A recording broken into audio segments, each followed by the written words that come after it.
we're ready to turn your dream into a reality.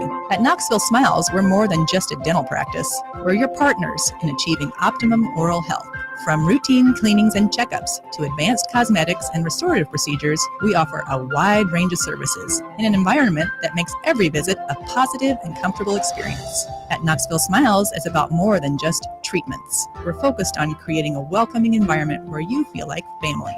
Our state-of-the-art facilities are designed with your comfort in mind, and our friendly staff is always ready to address your questions and concerns. Don't wait any longer to achieve a beautiful smile you deserve. Schedule your appointment at Knoxville Smiles today and take that first step towards a healthier, happier you. Call us at 865-539-1776 to book your appointment today, or just visit our website at knoxvillesmiles.com. Good morning, Fan Run Nation. Another Tuesday, another day closer to football. Hope your day's off to a great start. So we will talk football. College football, SEC football, and Vols football today. We'll start with a preview of another Vol football opponent this season as we look at Arkansas in Hour 1. Our boys will have some revenge on their minds when the Hogs roll into Knoxville in October. So let's get an Arkansas overview from a guy who covers the team on the regular when Andrew Ellis of Inside Arkansas joins us. This is part of our SEC Two-A-Days coverage continuing. Then we'll talk Vols football, but not the action on the field. Unfortunately, we get news yesterday of another ticket price increase for football. Now, while the percentage hike may not look like much per Danny White, it's the cadence. It's the timing of the announcement that bothers me. And it goes back to a very polarizing conversation we had just last week when the Adidas deal was announced. The question is Danny White, knowingly or unknowingly, slowly pricing many Vols fans out of the Neyland experience? We'll discuss. In Hour 2, we'll widen the lens to a national view of college football when old friend Aaron Torres from Fox Sports Radio joins us. We'll talk SEC ball, of course, but also talk about that Big Ten playoff expansion stuff and more. Looking forward to AT hopping on with us. We've also got our final summer taste test for you, too. We got Savion Hyder Watch. There's a lot. It's all on tap on a Tuesday edition of Under Review, and it starts right now. From the studios of Fox Sports Knoxville, it's time for Under Review with Bob Baskerville on Fan Run Radio.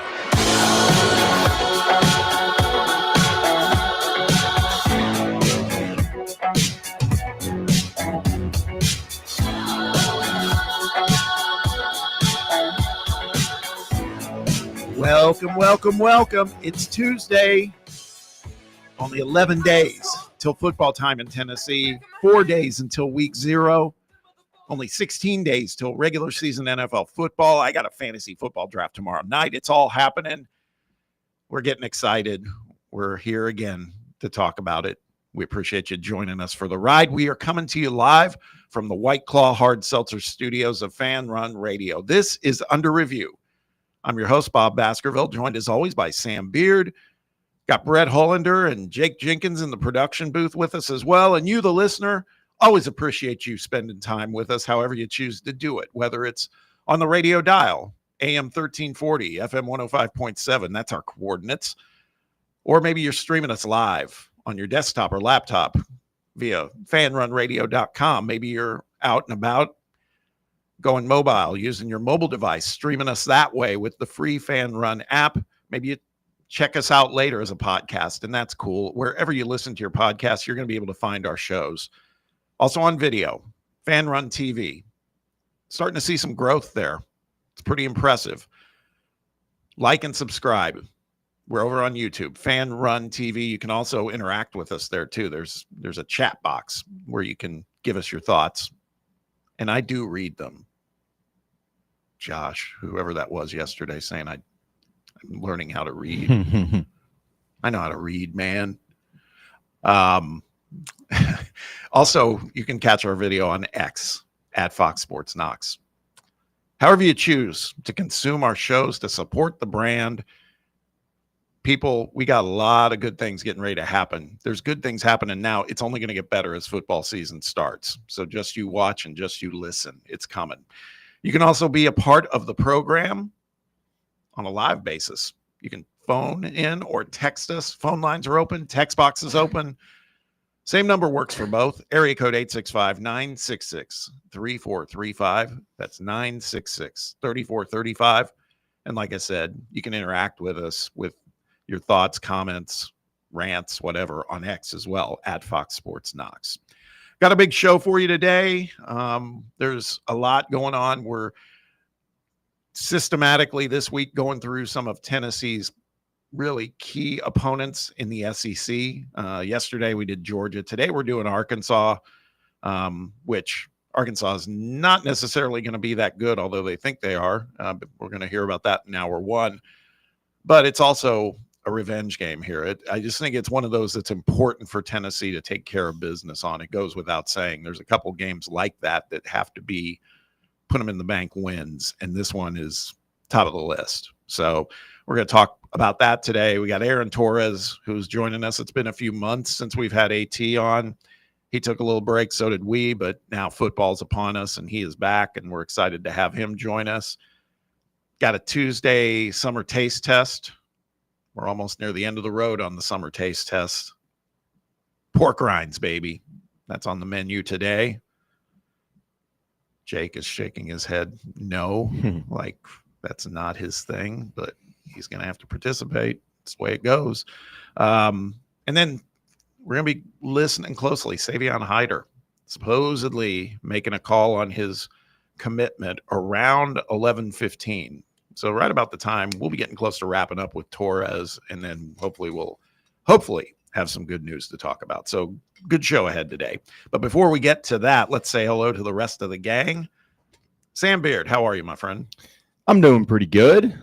Good day yesterday.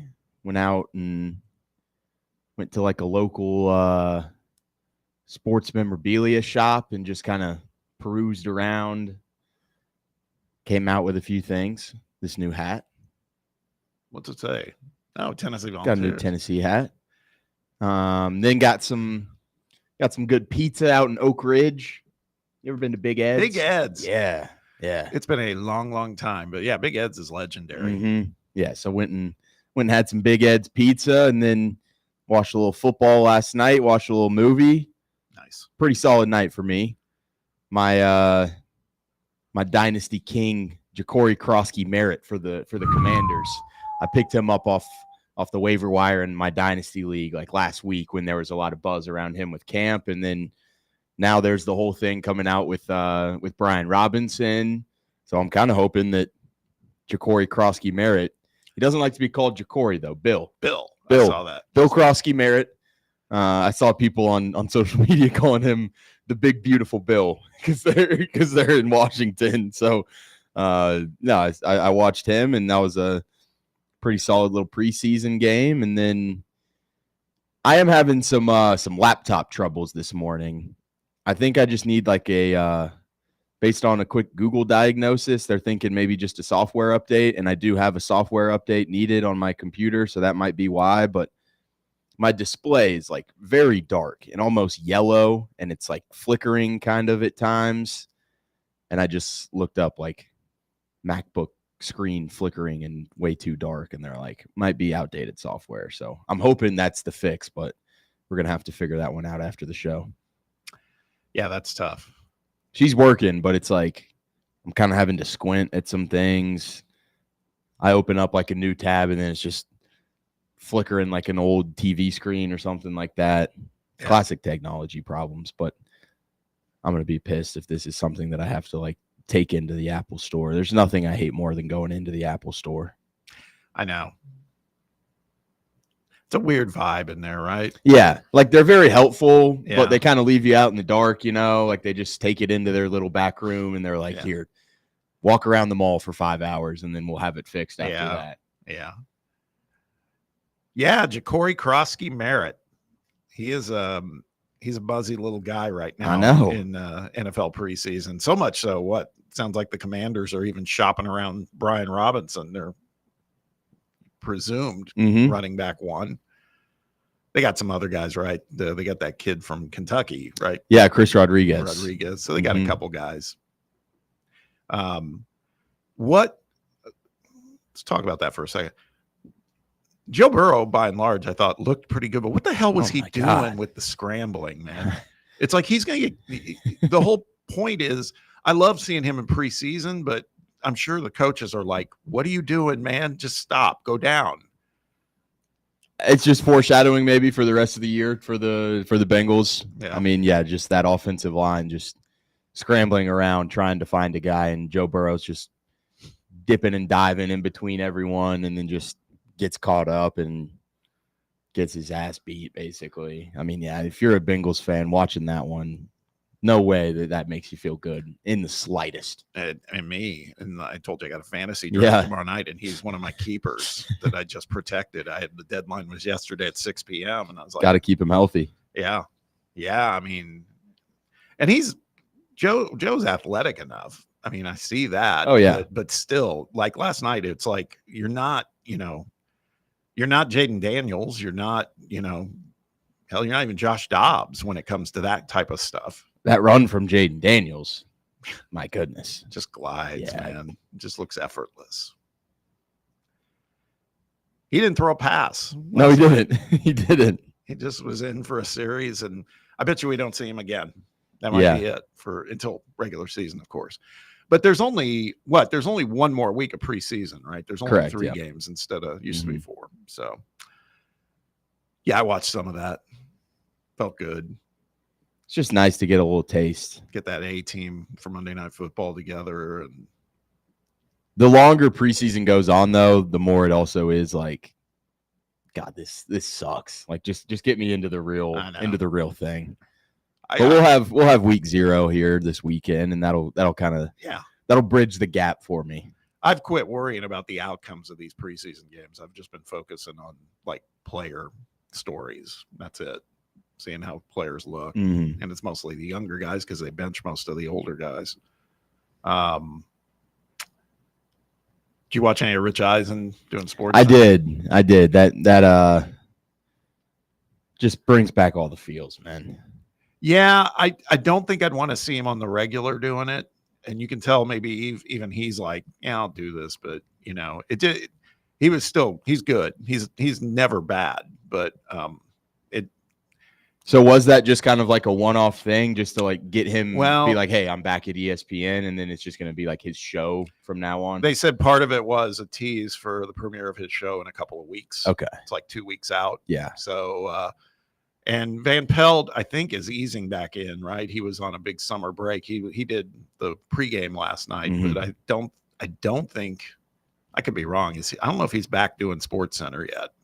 I feel like not. Yeah, I think. I also just remember like when we asked Jack about that the last time we had him on, he was like, yeah, he's taking a long break. Yeah, I think he might not be back till college football, like the beginning of college football. That would make sense because he's just working around the clock after that. So I think this was kind of a little gimmick they did with Eisen, and it's fine. I mean, they did some nice, throwback stuff. Some of those This Is Sports Center spots, and great tribute to Stuart Scott. Yep. Yeah, it was good. I'll tell you what was good was Mina Kimes was. Did you see when she was on? Mina knows ball, man. She's impressive. But yeah, I definitely checked it out, and he did a couple of his old throwbacks, his back when he used to do Sports Center. It's hard to believe that it's been 20 years since he was doing it. It's crazy. It's crazy. It's actually kind of a nice, comforting thing because so much of ESPN has evolved into something I don't like. So it was kind of good seeing him. So turn back the clock a little bit. Most definitely. Brad, how are you, man? Doing well. Made Turbo to crumble after I left here yesterday. Get the Dubai chocolate brownie cookie. How was it? Delicious. I wasn't able to get a taste for y'all because it wasn't getting out of our house because the daughter and wife love it. But yeah, it was pretty good. I don't, like I said, I don't do a whole lot of that, but it has with that brownie and then the crisp that you get from the chocolate. And it's almost a perfect bite. So I would highly recommend.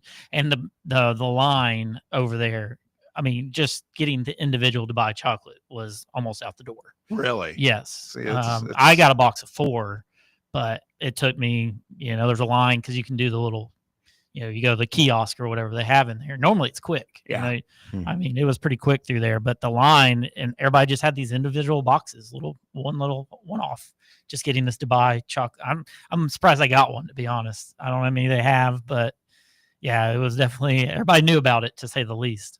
So most importantly, it had the texture thing, the crisp Oh, part of it. Yeah, on top, and just imagine on the top of a brownie. Yeah, it was good. That's sick. Yeah, so it was delicious. So I wish I had some to share for y'all, but I wouldn't be surprised if I make another trip over there this week. It's they loved it and all that, so I couldn't recommend it more. So they already do a great job over there.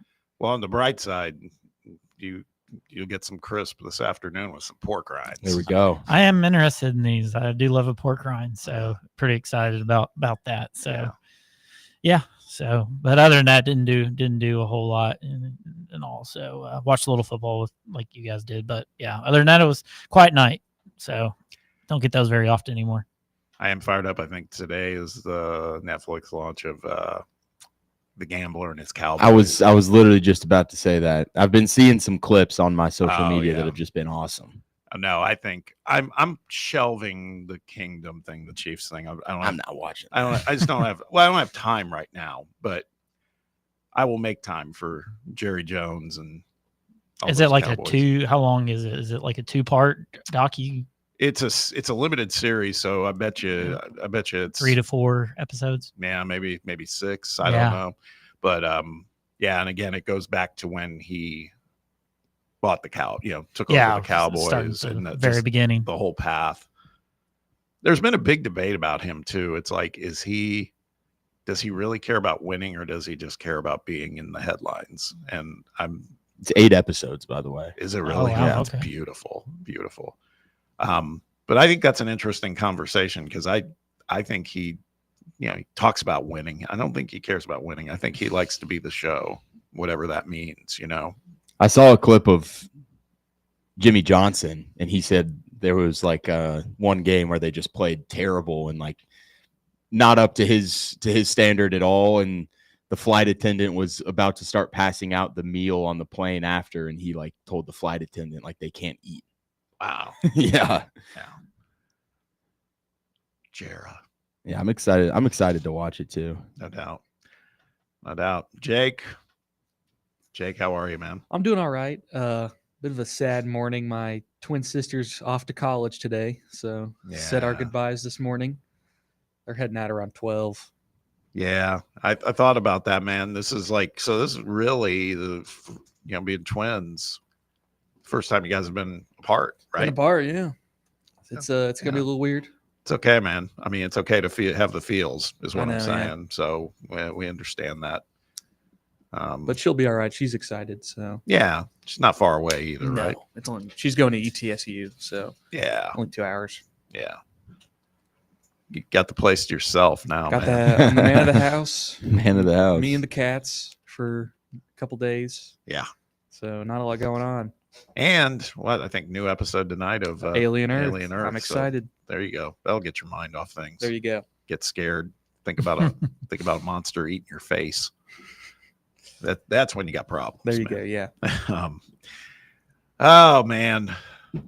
Well, like I said, today we're going to be continuing shifting into high gear on football. We're going to talk a little bit about this ticket deal, because I don't know. There's some people who are like, hey man, it's just the cost of doing business. And I get that. I think I was one of the people that said that too. But I think I also said last week, it's like, just don't come back to us immediately when we're talking about Adidas, all this, because it's about the money. They're saying it's not, but it's about the money. And I remember Sam saying, God, just don't come back to us saying, yeah, we're raising ticket prices. And what do they do a week later? Here it is. So it's for the 2026 season, but we'll talk a little bit about that, because it continues to be a polarizing topic, man. Some people are like, hey, I'll pay what I need to pay. Some other people are like, I can't afford to do it anymore at this rate, because it's not just that goes up, it's parking and all the other stuff. So we'll talk about that. But before we get to that, Let's continue our tour of what I consider to be the 5 most consequential SEC conference games for Tennessee this coming season. Now, they're all important. They need to go win them, but Mississippi State, got to be on your toes, but that should be a win. Kentucky should be a win. Vanderbilt coming here. It's Vandy. Should be a win. It's these other games that we care about, and a little more. And Arkansas's won because it feels like we have unfinished business with them after what happened last season in Fayetteville. So that's who's up next. We're going to be talking with Andrew Ellis. We talked with him during baseball season inside Arkansas. This guy's good, does a nice job, and we actually have nice back and forth. You know, our programs don't like each other. We'll get him in basketball, right? First game as well. Yeah, good point. Good point. So, but we'll, and he's cool. When I reached out to him saying, hey, man, want to talk? And I shot straight with him. I said, I want to talk about the situation, what you're seeing in fall camp. What's the reality? What are the vibes with Sam Pittman? And, you know, he wrote back, he's like, yeah, man, love to do it. Let's go. You know, so that's what I like. It should be a good conversation. Let's preview the Razorbacks. Topic A for today. We'll do that right after we return. Quick timeout. Be right back. It's Under Review, and you're listening to Fan Run Radio. The flagship station for Tennessee fans. This is Fan Run Radio. Whether you are buying or selling a home or even looking for some land to build on and start a family, be sure to give Reed Emerson with Better Homes and Gardens Real Estate Heritage Group a shout. He is a longtime listener and supporter of Fan Run and has been serving the Mid-State for many years. Reed prides himself on his hassle-free and honest approach, and that's because he's not just chasing another commission. He wants what is best for his clients. Give Reed Emerson a call or text him today to get the process started. His number is 931-492-0418, or you can find him online at bhgheritagegroup.com.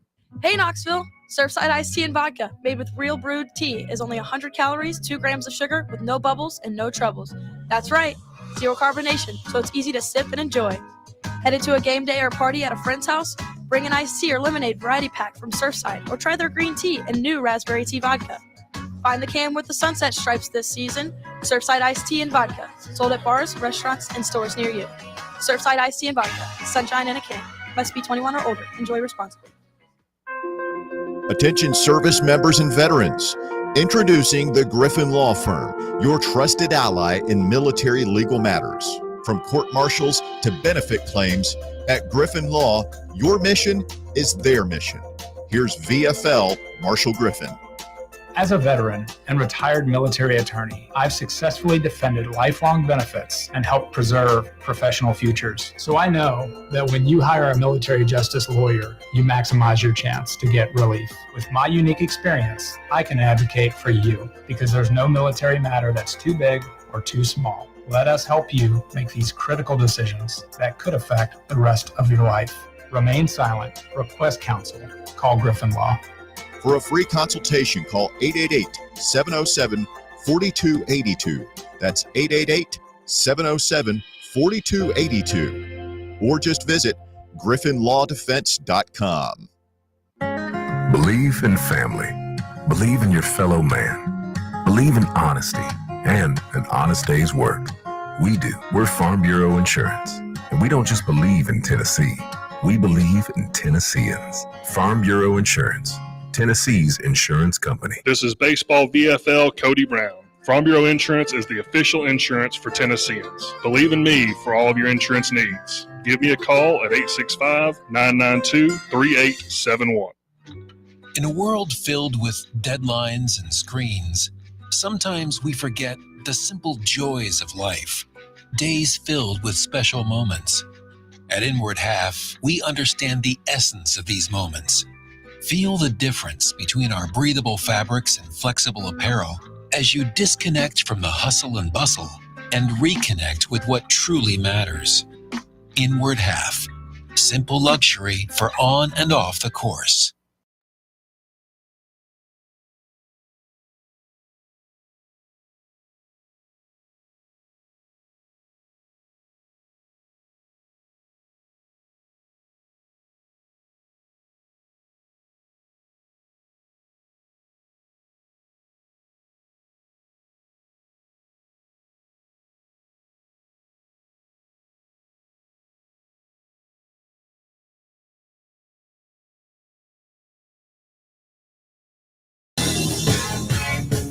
Welcome back. Under Review carries on. Topic A for today with Bob Baskerville and Sam Beard is another preview of another very consequential opponent for Tennessee football as we get closer and closer to real football happening.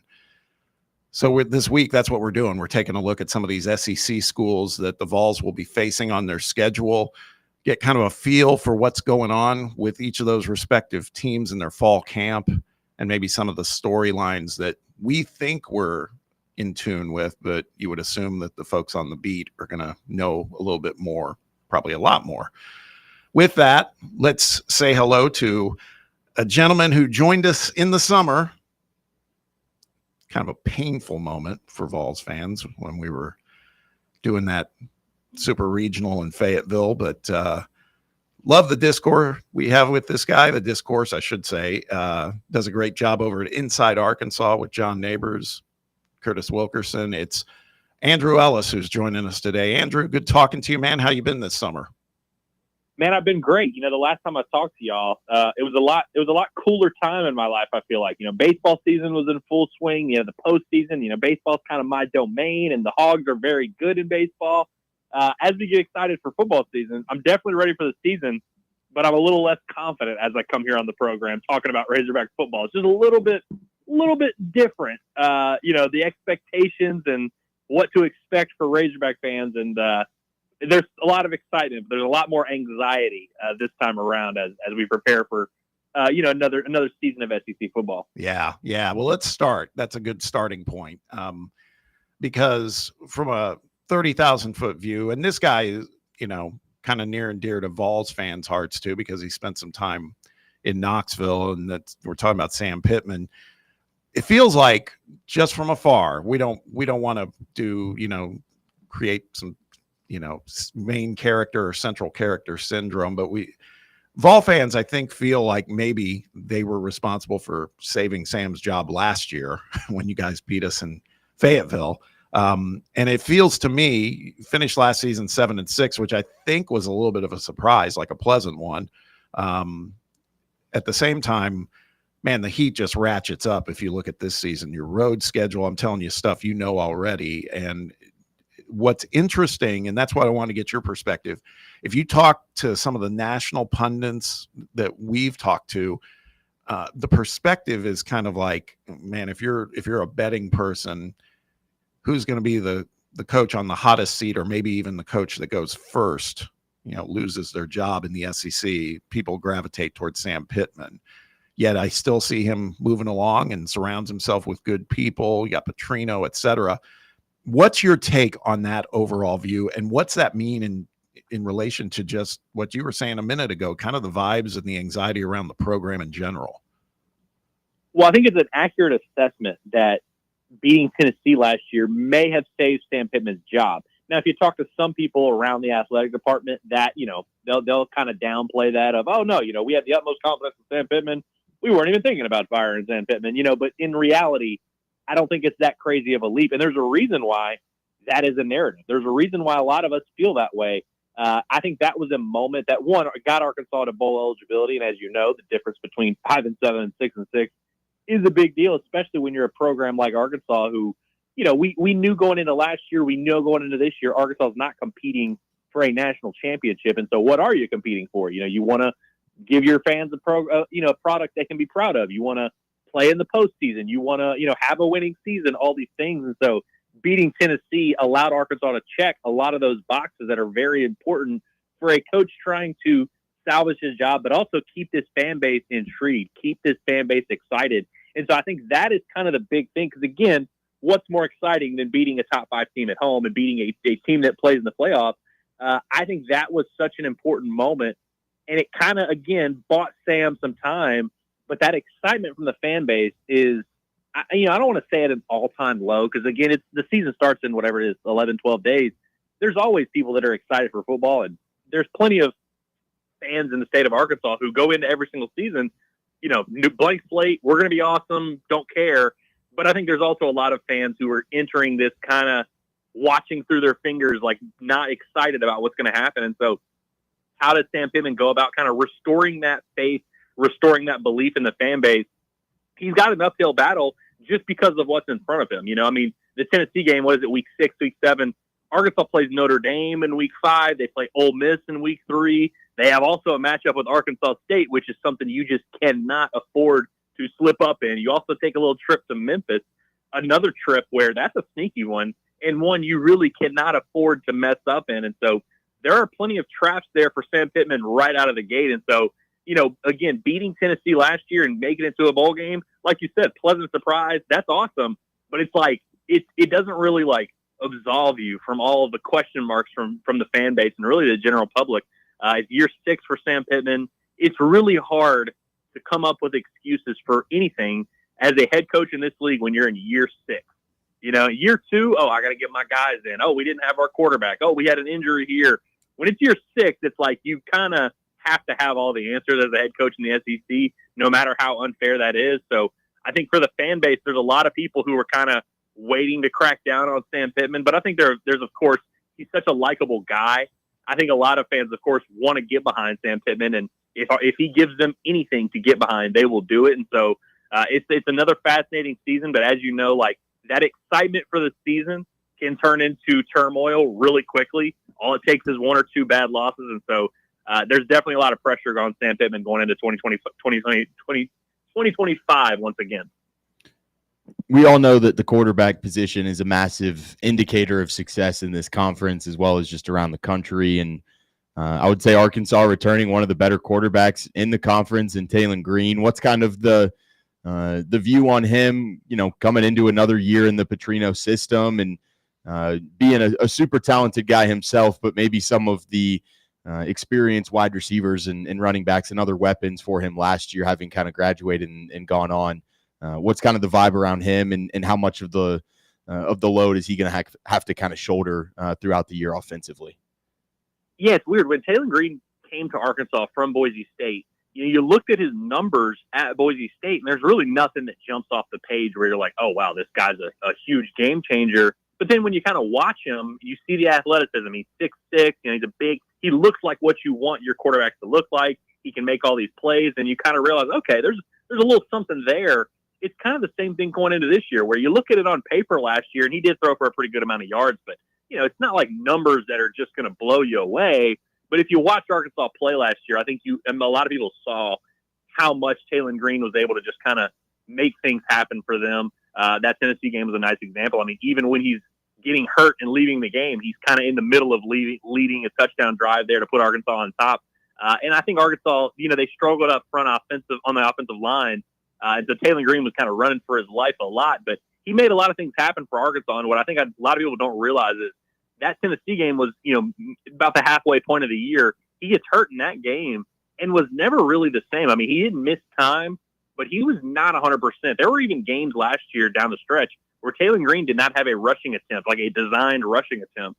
And that's something that definitely is not going to be the case if he stays healthy this year. And so I think he made a lot of strides in terms of just understanding the offense, kind of asserting himself as that leader, as that go-to spark plug for Arkansas. And so year 2 under Bobby Petrino, who, of course, has had success developing quarterbacks at Arkansas, there's definitely a lot of optimism in terms of that relationship and Taylon kind of being a better version of himself. But as you mentioned, there's a lot of questions surrounding him. I mean, the offensive line was really bad last year. They expect them to be improved on campus at Arkansas. We'll see how that plays out. Wide receiver, you had Andrew Armstrong, one of the top receivers in the country. He's out. Isaac Tasla, who's killing it with the Detroit Lions in camp right now, he's out. You lose your entire tight end room, and so you kind of patch it together with the transfer portal. Will it really be enough on paper to supplement Taylon Green and give you a high-powered offense?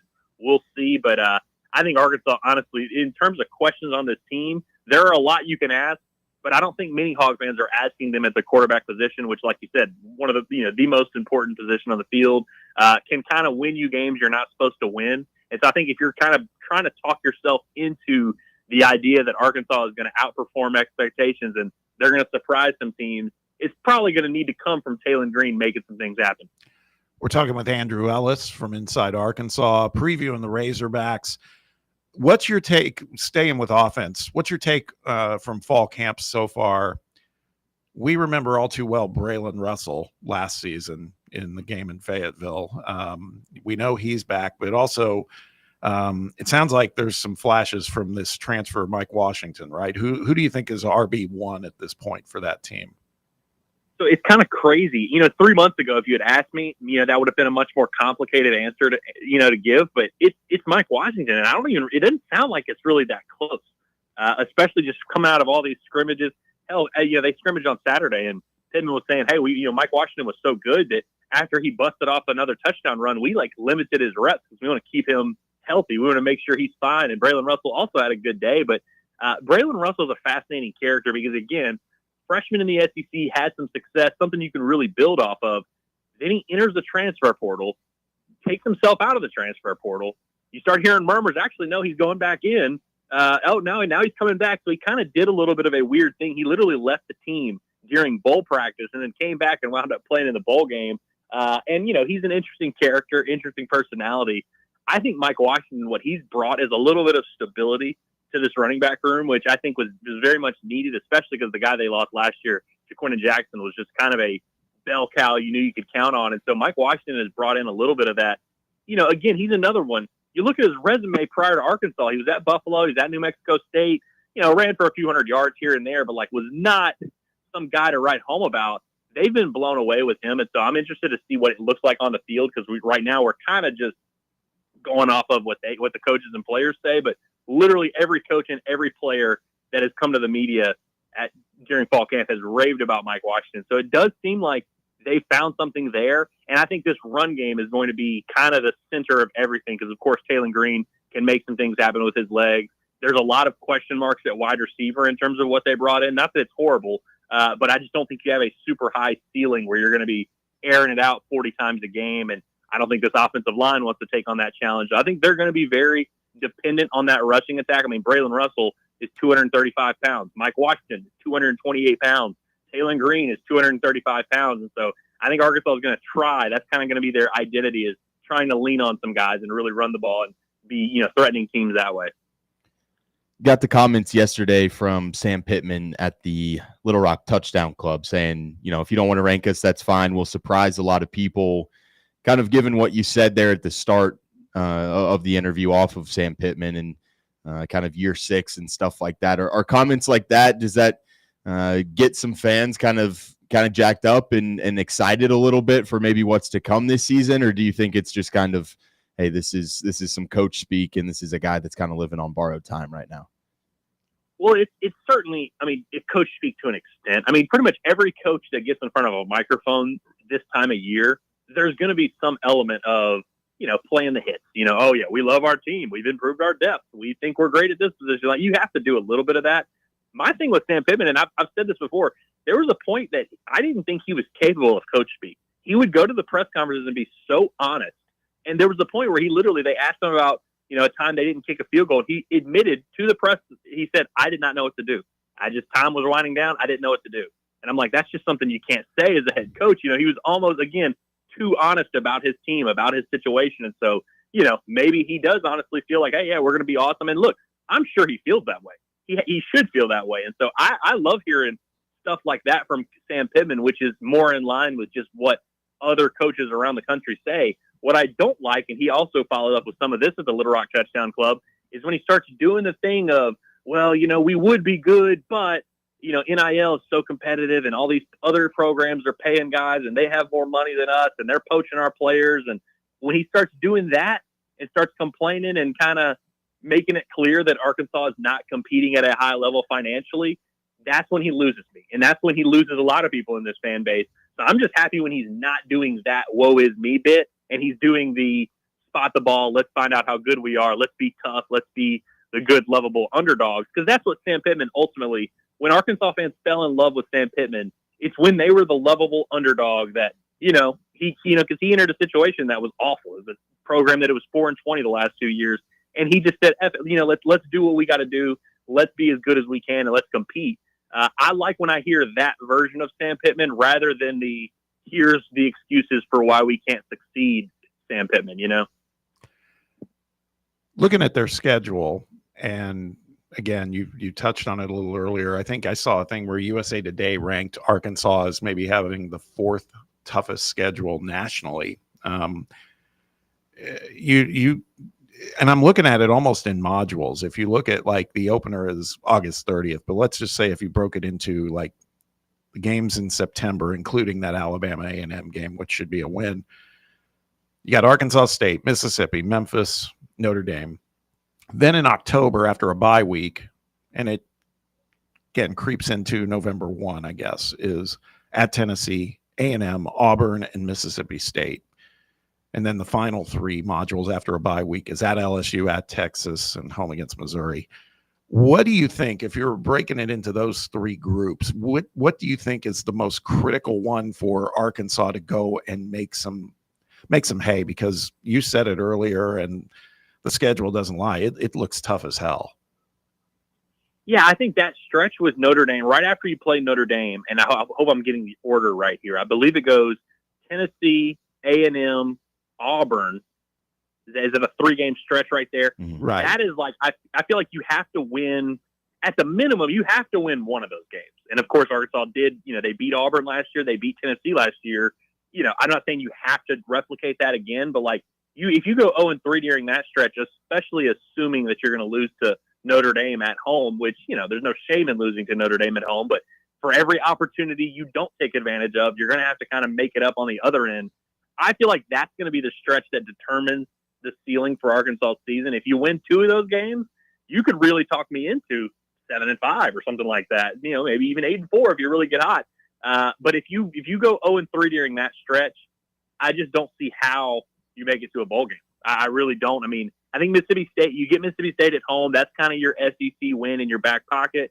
I think Hog fans probably look at Auburn and say, hey, we beat them at Auburn last year. Why wouldn't we beat them in Fayetteville this year? But Auburn, of course, is going to be much better. There's a lot of pressure on Hugh Freeze. I don't know if that's going to be a walk in the park necessarily. And then, of course, having such a marquee non-conference game, because a lot of times when you're an SEC team, you're kind of counting, okay, we've got our 4 non-conference games. We just got to win 2 conference games. We're going to a bowl. Arkansas is probably going to have to win 3 conference games if they want to go to a bowl. And so, you finish the year with Missouri at home, which that alone, I mean, listen, we can, I like your idea of breaking it into stretches. That Missouri game at home for Arkansas is going to be there's a very good chance Arkansas is 5-6 going into that game. If you just kind of look at the rest of the schedule and what Arkansas may or may not be projected to do. And Arkansas come up short against Missouri time and time again. They just kind of let Eli Drinkwitz own them. And so, if you're asking me to kind of look at it through what the big important stretches are, that 3-game stretch after the Notre Dame game is a big one where you just cannot lose. You can't lose everyone. Because if you go 0-3, then you're going to lose all the fans. You're probably going to lose some of your players on your team. It's just going to be really hard to get back on track there. So you have to just kind of tread water in that stretch. And then at the end of the year, you get a finale at home against Missouri, a program who's had some success here lately. But if I'm an Arkansas fan, which I am, I'm looking at Missouri and I'm like, why would Missouri be better than us year in and year out? Like, I understand you have a senior quarterback, things line up, but like, why is a program with the Missouri Tigers, who are 3 hours away and have no tradition, have no nothing, why would they be better than Arkansas every single year? And so I think if Arkansas is 5-6 going into that game and they lose to Missouri at home, at that point, I really don't know what else you can say about the program and about kind of what the long-term vision is for this whole thing. Andrew, I want you to give us maybe one player or position group where you feel like this guy or this group will really have a good season and that will propel Arkansas to kind of surprise some people, and then maybe one position group or player that you think could kind of be the downfall of this team this year. So it's weird. I'm going to go both on the defense here because I think defense is going to be very important for Arkansas. It's weird to contextualize their season last year because on paper, they were one of the 4 worst defenses in the league, and they were one of the top 5 or 6 offenses in the league. But you guys remember that Tennessee game wasn't a real high-scoring affair. They won that game because of defense. They won the Auburn game because of defense. And so I look on paper and I look at Arkansas and I'm like, man, they're going to have to score a lot. But I look back to last year and I'm like, man, they're going to need that defense to step up to really give themselves a chance to win.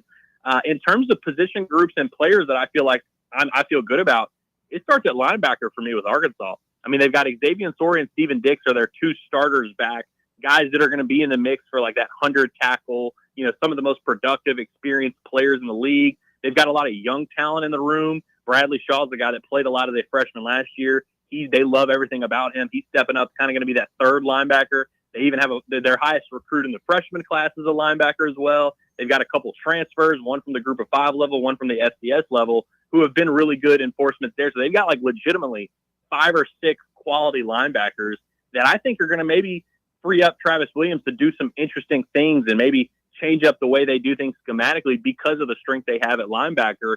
And the reason that's going to be so important leads me to my next one. The D-line at Arkansas right now, it's really kind of stunning to believe that an SEC program would have a defensive line that looks like Arkansas's. And I don't mean like, they look, they don't look like SEC players. There's just like 3 guys in the entire room who have even played football at a high level. I mean, a lot of these guys are true freshmen, redshirt freshmen, or one of their guys is an FCS transfer, David Oki, and now he's injured and might not even be back until the Ole Miss game. There is just no depth at all in that room. And it was a little bit of an issue last year. And that was an issue when they had Landon Jackson, who was a 3rd-round pick. And that was an issue when they had a couple seniors and Eric Gregory. And they lost the starter and Nico Davier as well. And so I thought it was kind of a weakness for Arkansas last year. And now you have no proven NFL talent. You have 4 career sacks among your starting defensive line. It's an extremely red flag position group for me with Arkansas. And so that's, if I think of what's going to be Arkansas's undoing, I would imagine that physicality and like not being able to match teams, for 4 quarters on the defensive line is going to be an issue. And I look at some of these teams like Tennessee and I'm like, man, they're going to be able to just run the ball at will on Arkansas. And so I think the defensive line is the biggest issue, but we'll see, because I just spoke glowingly about the linebackers. So it's like maybe they're going to be able to kind of compensate over there and make it work. But I think that's going to be kind of what I have my eye on in terms of Arkansas's biggest weakness and their possible remedy for that weakness. Man, this was very, very helpful to kind of hear your perspective on it. We've got our own things we're going to be working through here with Tennessee. Just announced their QB1 appointment yesterday, and that's been a bit polarizing, although by and large, I think we're all ready to just say, let's get on with it and get to the games. I'm sure you feel the same way. You can follow this guy at Ellis Andrew. I got that handle right, correct? I think there might be an Ellis right. Andrew with an underscore underneath it. And my Twitter name's kind of weird, but when I picked it out, there was everything else had already been taken, so I had to take that. Yeah, you're right about the underscore. I forgot about that. And then also you can check out the guys' work over at Inside Arkansas. They're doing good stuff over there. Andrew, really appreciate catching up with you. It's good talking to you. Good luck this season, except maybe on October 11th. Yeah, sounds good to me, man. Appreciate you guys as always, and best of luck to the Vols as well, who I think are a little bit underrated going into the year. I think people are over-exaggerating how big of a step back it might be. There we go, Andrew. I love to hear it. You just scored more points with this. You're the man. Have a great week ahead, buddy. Thanks again. Absolutely. Y'all too. See you, man. See you. Let's hit a quick timeout. When we return, talk a little Tennessee football ticket prices. Need I say more? They're going up. Shocker. We'll get to that on the other side. Stick around. It's Under Review on Fan Run Radio. You're locked onto Fan Run Radio, 105.7 FM, 1340 AM, and online at fanrunradio.com. Yeehaw! I've been hooting and hollering ever since I started betting with the VIP Play app. VIP Play has more than 200 leagues, every bet type you can imagine, live betting and live hosts, all with 24/7 support from real live people when you need them. Start betting better with the VIP Play app today. Don't be a better, be a better with VIP Play today. Download VIP Play today or head to VIPPlayApp.com. Make sure you use the promo code FANRUN to take advantage of their welcome bonus and so they know that we sent you. Gambling problem? Call 1-800-8899-789. Must be 21 or older and located in Tennessee to bet. Are you tired of hiding your smile because of crooked teeth? At Knoxville Smiles, we've got the perfect solution. Invisalign. No metal, no wires. Just clear, comfortable aligners that straighten your teeth without anyone noticing. Eat what you want, smile with confidence, and see results in as little as 6 months. Call us today for more information about Invisalign, 865-539-1776. Or just visit us online at knoxvillesmiles.com. Smile brighter with Knoxville Smiles. The Drive with Russell Smith, weekday afternoons from 3 to 6. Join us weekday afternoons here on Fan Run Radio. We'll be discussing all the latest Tennessee football, basketball, and baseball news with expert analysis from special guests along with your phone calls. It's The Drive, weekday afternoons from 3 to 6, right here on Fan Run Radio. Flagship station for Tennessee fans. This is Fan Run Radio, Knoxville. Got a problem tree looming over your home? Call ECR Total Landscapes. Whether it's trimming, removal, or storm cleanup, our certified pros get the job done safely and efficiently. We're licensed, insured, and ready 24/7 for emergency calls. Big or small, we cut them all. ECR Total Landscapes. Call now for a free estimate, 865-384-2012, and mention promo code FANRUN for free stump grinding on any tree removal now through the end of the year. Also visit us at ecrtotallandscapes.com. Barley's has live music on weekends, general team trivia on Wednesday nights at 8 p.m., and now live sports trivia courtesy of the Knoxville Trivia Guys every Thursday night upstairs. The game starts at 7 p.m. and is free to play for everyone, so head on down to the Old City and show off your sports knowledge and win gift cards to Barley's. Use those gift cards to buy some delicious food and drinks, and you can take it all in with their wide selection of TVs and indoor projectors. Barley's Tap Room and Pizzeria.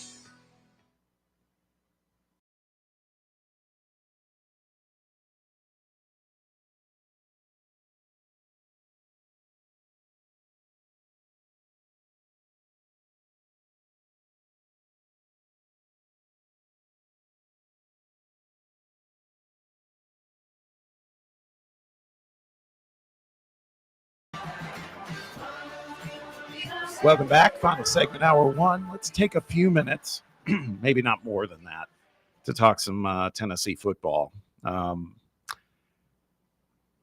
Because yesterday a letter went out to season ticket holders for Tennessee football, notifying them of what Danny White was calling a modest increase in ticket prices.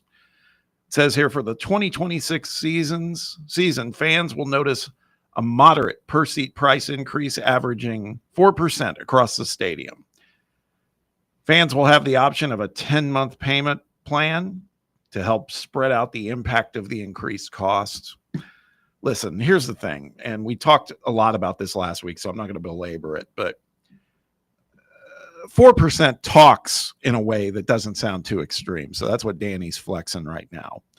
At the same time, the price increases just keep coming, man. They continue to come, whether it's the 10% talent fee, because, by the way, this is in addition to the 10% talent fee. And then there's the increases in parking. I think I told you the story last year for basketball. I was okay with the parking space I had, but there were some people who were saying, I want to be in this spot. And it's like, well, your donor level's not high enough to get that parking spot anymore. I mean, they just keep coming with so many things. Meanwhile, Sam, there's also Pilot underwriting a lot of sponsorship support at Neyland Stadium. There's the Adidas deal, which we haven't gotten the firm terms, but suffice to say, Danny said was one of the best of its kind, which means a lot of money. And as we said last week, it was like, okay, we get all that, but just don't come back with another price increase. And here we are a week later. And it's happening. There's a lot of fans that are on board saying, hey, man, whatever it takes to win, that's great. But I just wonder if we really are on the verge. I'm afraid of pricing some people out of being like, not being a Vol fan, but being able to experience that type of environment the way that they used to. I think we've already gotten to that point. I think this is just only kind of hammering those nails further in type of thing. It is unfortunate. I mean, it sucks for the common fan. But at the same time, you have a 25,000 person wait list for these tickets. And it's just, you hate to just boil it down to just economics at some point, because you want to be able to give every fan the experience of going into a place like Neyland Stadium and being able to kind of have that moment with you or your friends or your family or anything like that. But also at the same time, there's 25,000 people that are waiting to get into that stadium. And so you can keep driving that price up because you know that there's 25,000 people waiting in line that are willing to go pay that price as well. And so from, just a money standpoint for Danny, he's going to go and say, hey, I'm going to drive this up, and until there's, a big contingent of people that are just not going or are not willing to pay that price, then I'm going to continue to kind of jack it up. And it does suck for the common fan. I'm not trying to reason. I guess I am with what Danny White has done. It's just, it sucks that it's become just a straight money thing. And I also do think that with like the Adidas stuff, I think we thought, hey, let's make sure this goes to NIL, and let's make sure this goes to getting talent on the field, not just, decreasing the price of a game. I don't think that was necessarily the thinking with the Adidas stuff. I think the switch in brand there was making sure that you can have the best players on the field. And unfortunately, we're just continuing in this cycle of, hey, the price is going to continue to increase until the demand is not there anymore. But the demand's at an all-time high. I just think that there's also this whole concept of, you put it out there now, they're talking about the 2026 season. It's before the 2025 season starts, because you're not sure what the season's going to look like. And again, this is probably too dumbed down from a business perspective, but what I think might have been good would have been, given the barrage of all these increases and everything, for them to maybe say, notify people like they're doing now, saying, hey, we love the best fan base in the country, et cetera, and we recognize there's been some price increases. We're trying to do our best, to make sure we're keeping competitive balance. We're not increasing prices in 2026, but we do expect something to go up in 2027. Do something to provide some level of relief to the fan base, because I'll tell you what, man, if this season does somehow, I don't think it's going to happen, but if it gets sideways and it's 7-5, or God forbid 6-6, I just wonder what it's going to mean for all these fans who are like, hey man, I'm willing to pay the money, but the product has got to be there. And in the event it doesn't, it's just, I think it's the timing more than anything else. Again, this is the business we're in right now. Like you said, Sam, there's a wait list. You got to also go to, this is the reason why they probably want 9 conference games. Get a better home schedule too. Get the That's neutral, right too. Get the neutral site games. Like, you're paying even for the CTSU game. Like, it's not a great game. Like, it's a good point. Let's add a better game to the schedule too. Make the money worth it, because people aren't going to go watch necessarily ETSU, especially if there's good games on TV. You can watch it at home. So yeah, I think maybe that's a reason. Maybe you go to 9 conference games, or get these cupcakes out of there. Yeah, don't play it at Syracuse and Atlanta. Bring them to Neyland. No, I agree. I think that's a really good point. And don't increase prices in the stadium. Yeah, keep that, a set price, too. Yeah, it's crazy. I think for me, that's really been it. It's been the timing and the relentless release of this information. There's a lot. All right, that wraps up hour 1 of this show. Hour 2, we got a lot going on. We'll be joined by Aaron Torres from Fox Sports Radio. Presumably, we're going to hear Savion Hyder's commitment decision. The Associated Press preseason All-American team rolled out. Got some Vol representation there. So we got a lot to talk about in hour 2. But first, let's take a quick timeout. We'll get back to it right after this. Stick around. You're listening to Under Review on Fan Run Radio. You're listening to FM 105.7 and AM 1340, WKGN Knoxville, and W289CU Knoxville, Fan Run Radio. We really need to get some branded stuff. Shirts, hats, promo items, something professional. I mean, we could just find a website and order a bunch of it ourselves. You could, but you're taking a big risk. You don't know the quality, the fit, the timeline. It's a roll of the dice. Yeah, I guess. But isn't that how everyone does it now? Not the ones who actually care about how their brand looks. Look, if we're putting our name on it, it needs to be done right. We need SM Athletics. SM Athletics? Yeah. They specialize in working with businesses like ours. Apparel, hats, promo gear, but real, customized stuff. They actually care if it turns out right. Probably a lot better than getting stuck with 100 t-shirts with crooked logos. Exactly. Plus, they'll walk you through everything. Sizing, colors, material, so it matches the image we're trying to build. Makes sense. What's the name again? SM Athletics. Trust me, if you want to look like a real company, not a flea market stand, this is the move. If you're serious about your brand, work with people who are serious about getting it right. SM Athletics. What are you going to do with your old car? You can try selling it, you could junk it, or you can donate it to Heritage for the Blind. Your car will be towed away for free, and your donation is tax deductible. Just call 1-800-639-8620. Heritage for the Blind accepts cars, vans, trucks, and boats. It doesn't matter if your vehicle runs or not. It'll be towed away for free, and you'll be supporting those that need help. Heritage for the Blind is a nonprofit organization that helps the visually impaired live fuller lives. Call right now to donate your car. And as a special thank you for calling, you'll receive a free 3-day vacation voucher to many exciting locations. Call Heritage for the Blind right now. Call 1-800-639-8620. Donating is easy, and your vehicle is towed away for free. Plus, you'll get a free vacation voucher. Call now, 1-800-639-8620. That's 1-800-639-8620.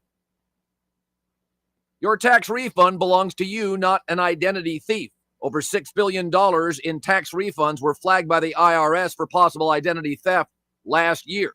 If you're in a bind this tax season, LifeLock can help. They monitor and alert you to identity threats you'd miss on your own, even if you're careful with your personal information. And if you do become a victim of tax-related identity fraud, LifeLock has U.S.-based restoration specialists ready to help solve your identity theft issue. Plus, all LifeLock plans are backed by the $1 Million Protection Package, meaning LifeLock will reimburse you up to the limits of your plan if you lose money due to identity theft. Let LifeLock help protect your financial info, so all you have to worry about is what you do with your tax refund. Go to LifeLock.com, save up to 25% off your first year. The promo code is HERD, promo code HERD, to save up to 25% off your first year. LifeLock.com. Identity theft protection starts here. Hour 2 of Under Review starts now.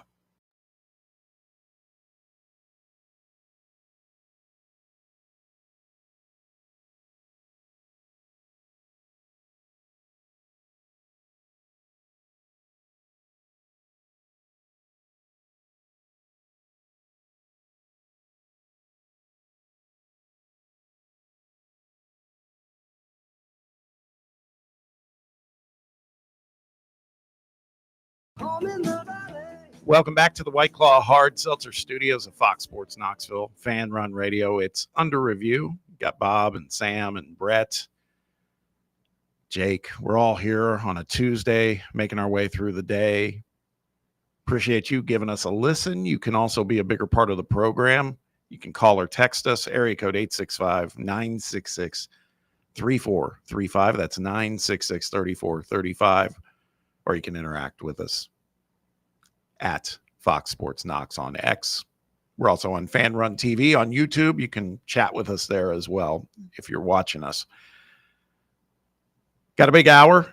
Sabian Hyder likely going to be announcing his commitment decision here in this hour, supposedly around 11:15 or so. We'll be certainly monitoring that.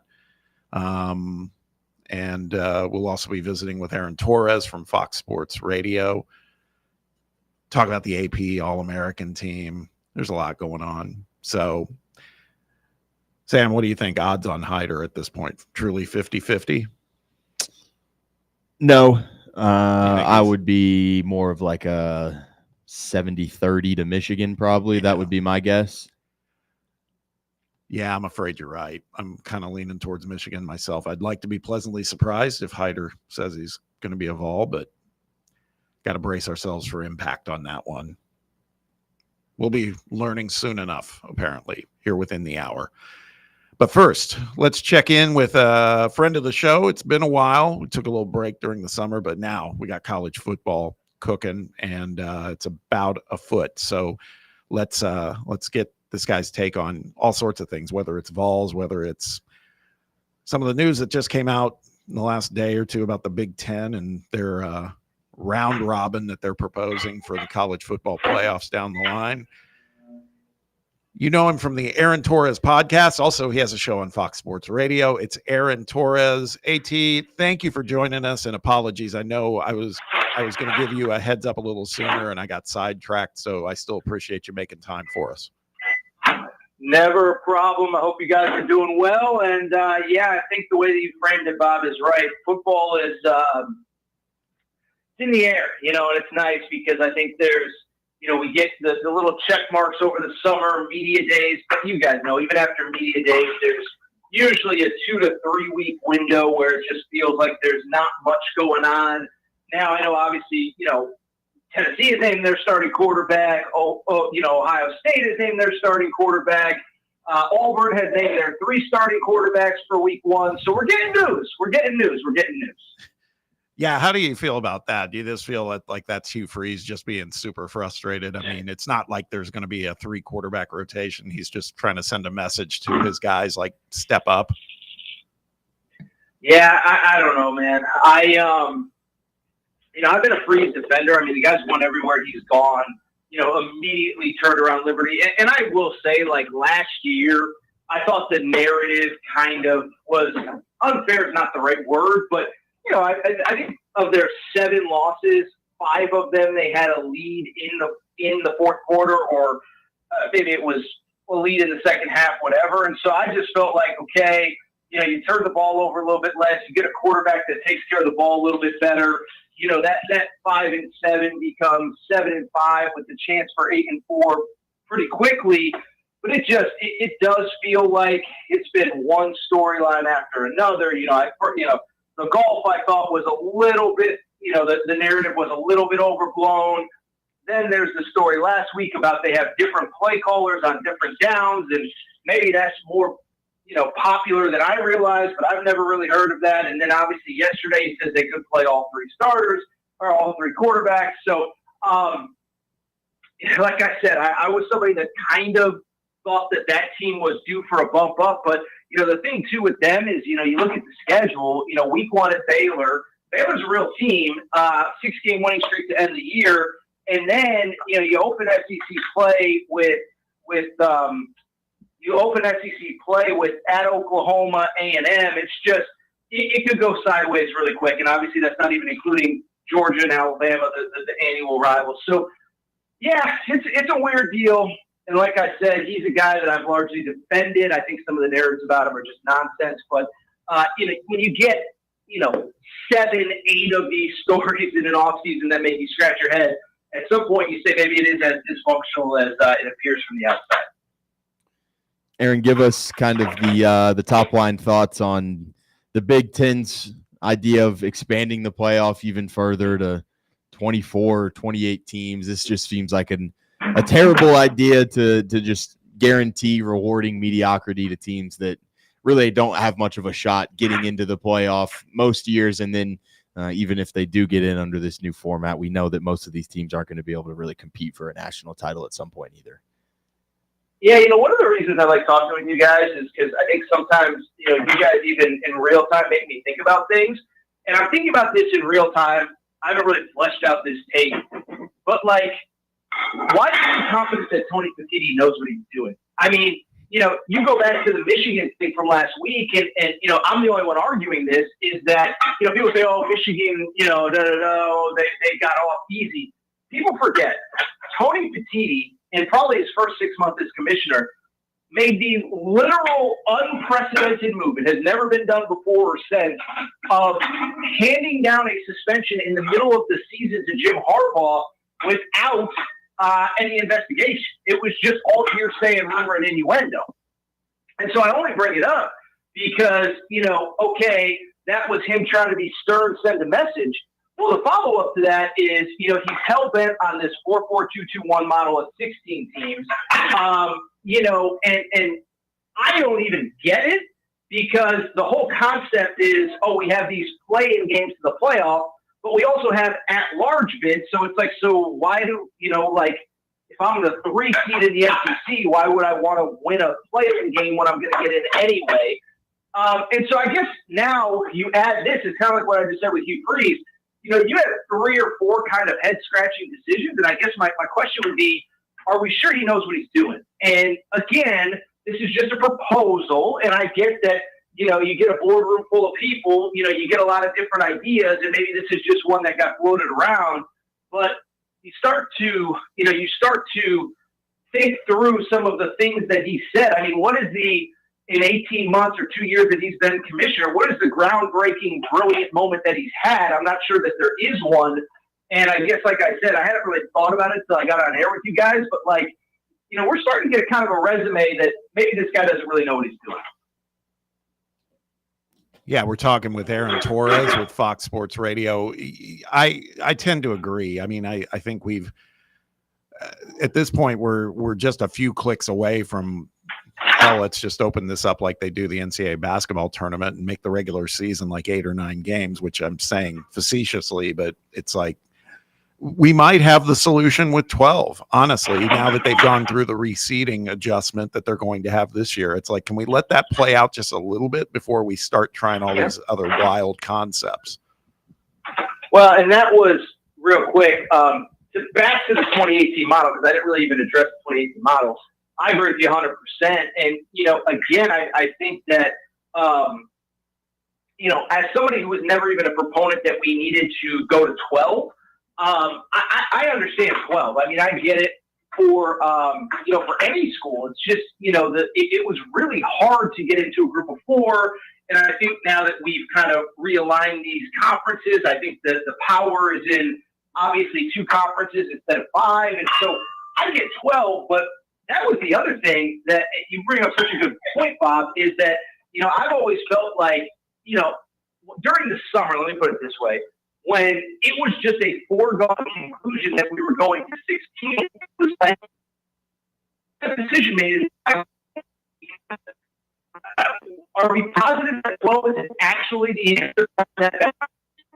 A fun regular season that makes people care, and you know, a regular season that's watered down. And so I could go on and on, but I mean, you start to look at some of the teams that would even be in a 16-team playoff. I mean, I remember a few years ago, I think it was the year LSU won, J.D. Daniels won the Heisman, and every LSU fan was furious. Like, they were like, you know, we just wasted a Heisman season because our defense couldn't tackle anybody.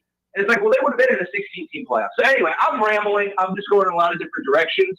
But I agree with you, Bob, is nobody's really explained to me the definitive reason why we have to go past 12, because that feels like that's where all the power players want it to go. And I still haven't heard the definitive argument on why we even need to do that to begin with.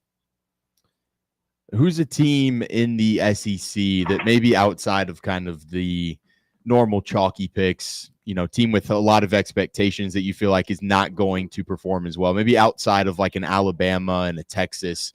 Who's a team around the SEC that you feel like is getting a lot of hype in the offseason that you can't exactly see it this year? Well, you know, I think the obvious one is South Carolina, but that feels almost like it swung so far in both directions. Like, they were the buzzy 9-win team that kind of returned, you know, a star player on offense, a star player on defense that everybody knows, Lenore Sellers and Dylan Stewart. And now I feel like now that people are really kind of diving in, it feels like everybody's kind of like, yeah, you know, you look at the schedule, Clemson, Alabama, you know, et cetera. Maybe we're overvaluing them a little bit. So I'll skip that one. The one, to me, I'm either going to be really wrong or really right on this one because I think I'm on an island. I'm not sold on LSU, guys. I'm just not. And it is funny, and I swear this is something that I could just be totally making up. I think the NFL draft community has manipulated the college football community on LSU. What I mean by that is this, is that I think that we all kind of came out of last year saying, okay, like, Garrett Nussmeier's all right, but, like, if you remember, obviously Bryce Underwood was committed there. Like, there was a moment in time where it was like, okay, the Garrett Nussmeier era was fun, but let him go be a 4th-round pick, and we're turning this thing over to the true freshman. Then he flips to Michigan. LSU kind of needs him back. And now all of a sudden, you know, you have the NFL draft community, which, by the way, has been plenty wrong on quarterbacks in the past. Team number 1 overall pick, Will Levis, that's where he was projected going into his last year at Kentucky. Now all of a sudden you have this NFL draft community that's convinced us that Garrett Nussmeier is good, and I just don't see it. And so not only do I not see a quarterback that's good, I also will take it a step further. One entirely new offensive line, entirely new receiving core. And even if those guys are good, and I think there's obviously a possibility, it does take time, especially along an offensive line.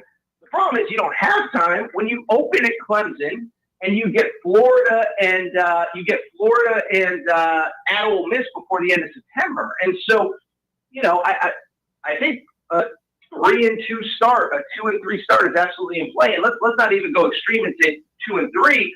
But you start 3-2 with the offseason hype, with the roster that's been put together, and it's like, all of a sudden there's going to be people asking some tough questions. So they feel like the one to me. I feel like I'm taking crazy pills. I feel like there was an alternate season that was played last year that involved Garrett Nussmeier in games that I didn't watch. Like there was a completely different sport that happened that I wasn't watching. Because the Garrett Nussmeier I saw, I don't see him as the number one overall pick. I don't see him as a Heisman candidate. And I don't see him as a guy that's going to lead LSU against some really, really good teams over the course of this season. You have some very strong opinions. I've seen them at least on X about the situation with Michigan and the punishment that they received off the heels of the sign stealing scenario, et cetera. And you're one to say, because some people are like, it's a fraudulent national championship, et cetera, which I don't buy that either. But I just wanted to get your take on that because it feels like there were some things that happened. Harbaugh scattered after he got the show cause kind of posthumously, et cetera. Do you think that this is more maybe a commentary on the truth? In my opinion, is that the NCAA doesn't really have the juice to rule on this stuff anyway. That's not really my personal opinion. Yes, nobody takes the NCAA seriously, but here's, we were talking about this on my Fox Sports radio show, which most Saturdays you can hear in Knoxville. But I was working with my buddy Jason Martin, who lives in Nashville. We were talking about this the other day. It's almost like what I just said with Garrett Nussmeier, is I feel like there's this alternative universe where a decision was made, and now all of a sudden I'm in this other universe where we're not acknowledging that decision at all. And what I mean by that is that it feels like if you go back in real time to 2023, the Connor Stallions thing felt big in the moment. And then, you start to peel back the layers and it's like, there's a great video of Joel Klatt that circulates on social media of basically like the less you know about football, the bigger deal it is, right? And he kind of says like, there's a video of like, oh, it's 3rd and 14, and they knew it was a pass play, and it's like, yeah, I knew it was a pass play because it was 3rd and 14. They had to pick up 14 yards to get a first down, And so I bring it up because to me it feels like it felt big in the moment. Then we kind of peel back the layers, and then I think most importantly, Michigan beat Penn State, Ohio State, Alabama, and Washington after Connor Stallions was fired. And I think we all felt in the moment like, okay, that was a thing that has to be acknowledged happened. But we all watched the games and we all know that that's the best team that we saw all year. And now it feels like we're 2 years removed from it and we're right back to the first day the story broke. And it's like, oh my God, they were stealing signs. It's like, yeah, okay, everybody steals signs. It's not that big of a deal. Coaches are on the record saying, yeah, we change our signs all the time because we know that they're being stolen. And oh, by the way, if you want to argue, well, it's different because they were sign stealing in person. Guess what? The rule was so stupid that the NCAA immediately changed it 2 seconds after Michigan got caught doing it. So if it was such an egregious thing, the NCAA wouldn't have acknowledged that it really meant nothing. And so I could go on and on. But at the end of the day, to me, I just feel like we all kind of moved past it in real time. And maybe because it's August and we need something to talk about, we've decided that this is a big thing again. And I just don't think that in January of 2024, after Michigan literally just punched Penn State in the mouth, beat Ohio State, beat Alabama, and beat Washington, I think we all kind of just acknowledge, okay, that's the best team. And it's weird to me that we've decided all of a sudden, 18 months later, that it's a big deal again. We've seen schools around college football like Ohio State and Texas who have pedigree as well as money kind of go out there and attack it, and in a sense of just, hey, we're going to go out there and buy a roster. I'm curious to know your thoughts on if you think a school like Texas Tech with everything that Cody Campbell's doing over there, do you feel like they can kind of buy their way into success, or do you still feel like you need to be one of those programs that has pedigree as well as money? It's interesting. The first 5-star that committed the other day, Felix Ojo, he committed on July 4th. I know his agent. We actually had his agent on my show that night. Again, people were listening to Knoxville, Fox Sports Radio in Knoxville, probably around 11 Eastern time on July 4th. And with respect to me, I hope everybody has something better to do. But if you were listening, we had the agent on, and it was really interesting, is that I do think that, I think that they believe that there's kind of this unique window of there's a power vacuum in the Big 12. And so to answer your question directly, like if Texas Tech was in the SEC, I would say no, but it is the Big 12. We do still have a Power 4 as of now. And so, I understand the logic behind it. Hey, it's a unique time. We have this window. I guess the counter to that would be, we also understand how college football works and how the sport of football works. And I only bring that up because if you actually look at Texas Tech's 2026 recruiting class, the Felix Ojo kid who committed on July 4th, he's the only guy that's anywhere close to an elite prospect in that class. And so you're still setting yourself up where, okay, you have these individual spots that you're going to be great. But again, we understand how the sport works. Do you have the depth? Do you have the talent? In a 12-team, maybe 16-team playoff in the next couple of years, do you have the depth to survive 4 postseason games on top of 12 regular season games on top of a conference championship game? And so to me, I think that's kind of the part that I have a little bit of trouble with is, okay, you can build in spots, but do you have enough? Now, I guess the counter to that would be Texas Tech has a really good team this year. And if you get into the playoff in 2025, 2026, can you then build on that in recruiting given the resources that you have? So I guess I'm a little more dubious. I guess I just kind of understand that, history tells us that it's really about 1 through 85, not how good are your top 10 or 12 on NFL mock draft boards. But I also do think, you make the college football playoff this year, you go 11-1, make the playoff, maybe upset in Ohio State in round 1 and then lose to Alabama in round 2, that can really create some momentum for your program. So I'm ducking the question, but I think it's more likely than not that Texas Tech kind of stays in the hierarchy that they have been going forward. Definitely an arms race. We just saw while we were talking, Aaron, that very large 5-star target Savion Hyder for the class of 26 just committed to Michigan over Tennessee. Got to believe, again, just what we were talking about with Texas Tech, man. It's, It is an absolute arms race. So, hey, listen, man, as always, it's good catching up with you. Appreciate you spending time with us. Let our listeners know where they can check out your show and your podcast, all that stuff. Yeah, Aaron Torres podcast, basically 5 days a week at this point. Apple, Spotify, YouTube, all college football, college basketball. And then Fox Sports Radio, as I said, host on the weekends. Love doing it. Saturday nights, we're kind of the national college football recap show. So we're on 11 to 2 a.m. Eastern. It's a really fun shift because, we're kind of coming on right after that 7:30 Eastern game, whatever the game ends up being. And kind of just talking college football for about 3 hours, first reaction to everything that happened in the day of college football. So fun time. I'm on Fox Sports Radio whenever there's no post-game from Vols games. I hope you guys get a lot of night games this year. But if you don't, if you play in the afternoon, tune in at about 11 p.m. because we'll be talking college football every Saturday going forward. You're the man, buddy. I appreciate it. As always, it's good talking to you. Hope you have a great rest of the week, and we'll look forward to catching up with you again here soon. All right. Thank you both for having me. I appreciate it. We'll talk soon. Let me know when you need me. Appreciate it. See you, Aaron. We always enjoy having Aaron on, but, well, Sam, we weren't setting ourselves up for failure or disappointment, right? Savion Hyder to Michigan. Mm-hmm. He's talking now to the media.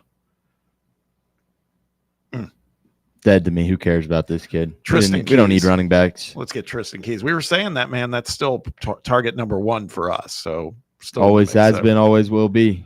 Got to flip that kid. All right, let's hit a break. When we return, we'll continue some conversation on that. We'll also talk about the AP All-American team that just came out yesterday, the preseason All-American team. Got a little Vol flavor there.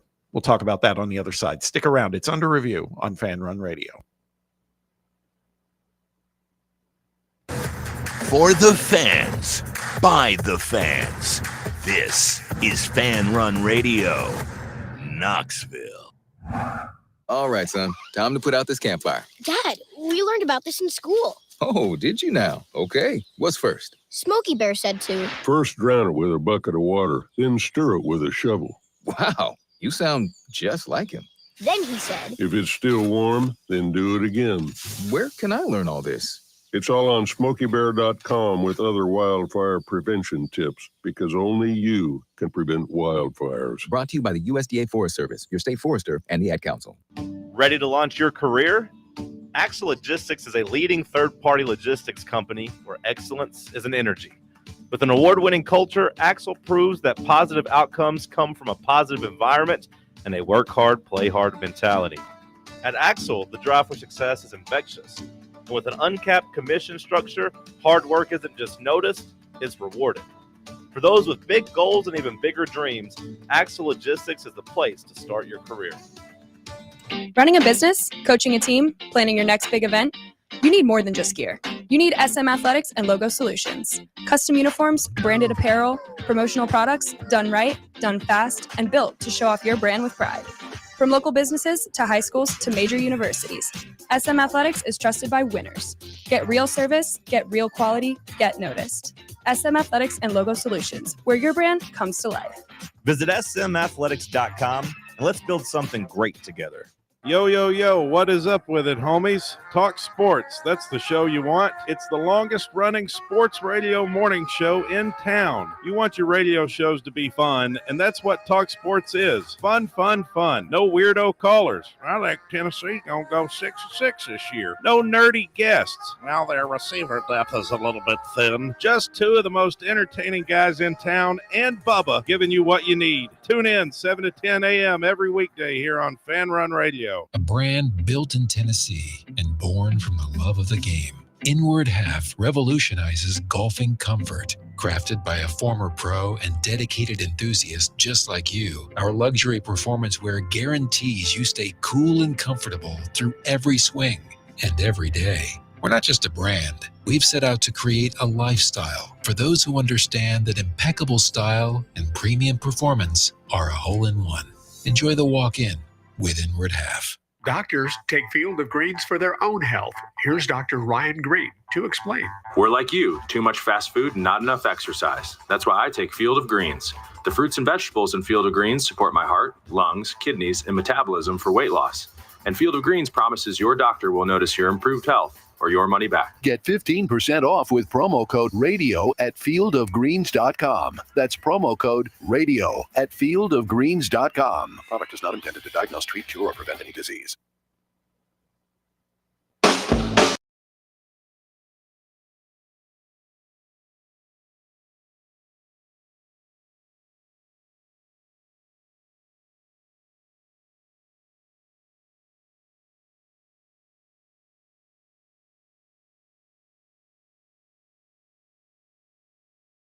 So, Sam, if we had to rank like a level of magnitude of losing out on Savion Hyder, I know we were saying yesterday that out of the three big targets we're looking at, Hyder, Tristan Keys, and Darius Gray, who's the one we want the most? And we both agreed that it was probably Tristan Keys.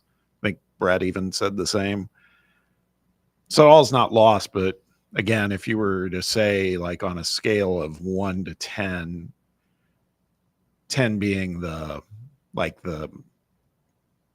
highest impact of disappointment, where do you rate this one? 3. Really? We've had a good running game every single year with Josh Heupel, and we haven't had anyone close to a 5-star yet. So, yeah. I'm just not going to be worried about the production of the offense of the running back room really just dropping off a cliff or anything like that. Would it have been a luxury to have had a 5-star guy in that room and being able to have a talent like that? Absolutely. Would I still rather have my luxury of 5-star offensive players be a wide receiver?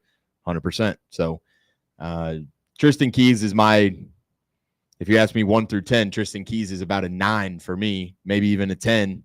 But yeah, I mean, just Savion Heiter was going to be a guy that had he committed, fantastic, just another really talented guy into a room that was already really productive, but not going to be losing any sleep over it, to be honest with you. Savion Heiter was number 3 in terms of who I wanted the most out of these 5-star guys. I'd go Tristan Keys, Darius Gray, and Savion Heiter. He is probably number 2 for me, just because I always kind of gravitate towards the skill players, the fun players, so to speak. But you're right about that. I mean, as far as our running back room, right? For the most part, it's a little younger too. I mean, we presumably have Peyton Lewis around for a little while. Star Thomas is not. Of course, he'll be in and out this year. But I'm the same way. I think my level, I don't know if I'd be a 3 on a scale of 1 to 10, but I'd probably be like a 5. It wouldn't be like I'm highly disappointed. I just feel like this one would have been a huge bonus. I think it would have been one that sent some shockwaves across college football too, if we had gotten him as well as potentially Keys, et cetera. Just want to try to make that climb, but hey, easy come, easy go. Now we truly focus on Tristan Keys, right? Couple notes on the text box, and this goes back to the last segment before Aaron Torres, where we were talking about ticket prices, et cetera. This one came from Star Spangled Vol, who said the 25,000 wait list for season tickets has to be fabricated to some extent. You call the ticket office and they'll have options for you to get season tickets next season. Maybe. And then another one from Skeet in the 423. He said, "Hey, Bob, Danny Dollars is tone deaf. He keeps sticking it to the fans every opportunity he has. I think the 25,000 waiting list is nothing but Facebook and Twitter bots." So there is some skepticism for sure on the wait list. I don't doubt there's a wait list, though. I mean, I think that's the case with basketball and definitely with football, probably baseball at this point too.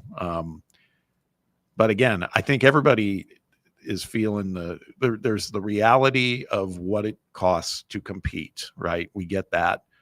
And it's one that's the bar is raising every single day. Fair enough. Just gotta be, does this whole thing about, does Danny not care about the fans, sticking it to the fans? I'm not sure that's his MO by any stretch, but man, there's got to be a little more timeliness to what he's doing than this. I mean, I just, again, couldn't help but think he got out in front of the 25 season and put out the 26 news, because just want to make sure in case the 25 season doesn't go as well as planned. So kind of frustrating. Brett, how are you feeling about the Heiter thing at this point? Now that he's going to Michigan, I'm a little depressed about it. I was just, waiting for him to commit, and you're just watching his highlight tape, and it's just, he's good. Yeah. And there's a guarantee with that. Like, there's no guarantee with Tristan Keys, like, as far as getting the ball. Like, you could literally give Savion Heiter the ball every single play if you wanted to. And the quarterback play should get better with Faison Brandon if Keys does end up committing here and, things like that. But man, Heiter's something else. I mean, he's a top 10 player in the country for a reason. So I don't know. It'd been a great luxury to have that guy, but I don't know. Now that I look at it, I'm probably more of a 7 on not being able to get that kid. Yeah, he would have been a bell cow for sure, but I'm like Sam. I trust in what we're doing with our running Keys game. just seems like even if he commits here, he flips to us. Like, I don't know. Like, Savion Heiter feels like if he's committed to a school, he's staying with that school. Keys just seems to be kind of flip-floppy. And who's to say Heiter may not be done either. They got to sign first too. Yeah. Yeah. But I don't know. You get these kids. We'll see what happens. But yeah, I'm a little disappointed this morning. That's understood. It's understood. I think everybody had some optimism. I think by and large, people were realistic. we heard it from Shumpert yesterday. I think people were realistic in the expectation, but you held out some hope, right? That we were going to, I wouldn't say shock the world, but also kind of surprise people by, oh my God, they got that guy too, man. I mean, it's nice to be in the running for somebody like that. Right. That's for sure. So, I mean, you thought with maybe all the momentum you had been going, like, oh, let's keep it rolling. Well, and the fact he was so quiet, I kind of liked, because wasn't Salisi Moa the same way? Really, really quiet. And then all of a sudden, boom, he's coming to Knoxville, was one that I wasn't expecting, quite honestly. So, like I said, easy come, easy go. We still have a couple targets. Feels like Darius Gray's a long shot. We're going to hear more later this week on him. But Tristan Keys, man, I in this day and age, even if we got one highly productive year from him and then he decided to go somewhere else, I'll take it. Unfortunately, that's the world now, in college sports. I hate it, but got to accept it. The Associated Press came out with their preseason All-American team just yesterday, and some of the usual suspects, right? Texas and Penn State, the top teams in the country, they each led the way with 3 All-Americans each on the team. And then there were 5 teams with 2 players each: Ohio State, Clemson, Notre Dame, Alabama, and then Pittsburgh. Pittsburgh each had 2 players on the first team. The SEC had, out of the 27-man first team, because they had specialists as well, Southeastern Conference had 12 players out of the 27. The Big Ten had 7. The ACC had 4. The Big 12, 2. Quarterback was Cade Klubnik. Tough to argue with that. Thankfully, it wasn't Arch Manning. That was my concern, was so much hype on that guy. He was the overwhelming choice for first-team quarterback. 2 players were returning first-team All-Americans: Caleb Downs, no argument there, and Florida center Jake Slaughter. Jeremiah Smith wasn't a unanimous All-American? Not last year. Wow. Okay. Well, when did they vote for that? Like that's crazy to me that he wasn't voted a unanimous wide receiver. Preseason. Oh, preseason. Okay. Yeah. No, this was not the postseason. Yeah. Okay. I was gonna say, who did this? Because I agree with you, Brett. He should be on his own. Maybe he's on his own team. No, they both him. The old Jeremiah Smith team. Yeah. Him and Ryan Williams both were. Okay. Sorry. I heard you there. So let's talk first team offense. We talked about Klubnik. Running backs: Jeremiah Love, Notre Dame; Nick Singleton, Penn State. The receivers: Jeremiah Smith, Ryan Williams, and Jordan Tyson from Arizona State. 3 good ones. Man, Eli Stowers. Maybe he's tough, right? I mean, I know he's good. Nasty. It's just, I can't believe they kept him. Could have gone to the draft last year, but honestly, a lot of really good tight ends in the class. Maybe he just thought, another year of production and maybe get some of those really talented guys not in my draft class, and I can be a guy that's a first, second round pick type of thing. The AP designates an all-purpose player, and that's where Pitt got one of their guys. Boy, I read a lot of hype on this guy, Desmond Reed from Pitt. He made it as the all-purpose player. On the line, offensively, Caden Proctor, Spencer Fano. They man the tackles. Jake Slaughter, who we talked about at center. And then some names that I am struggling with at the guards. Ola Vega Ione from Penn State.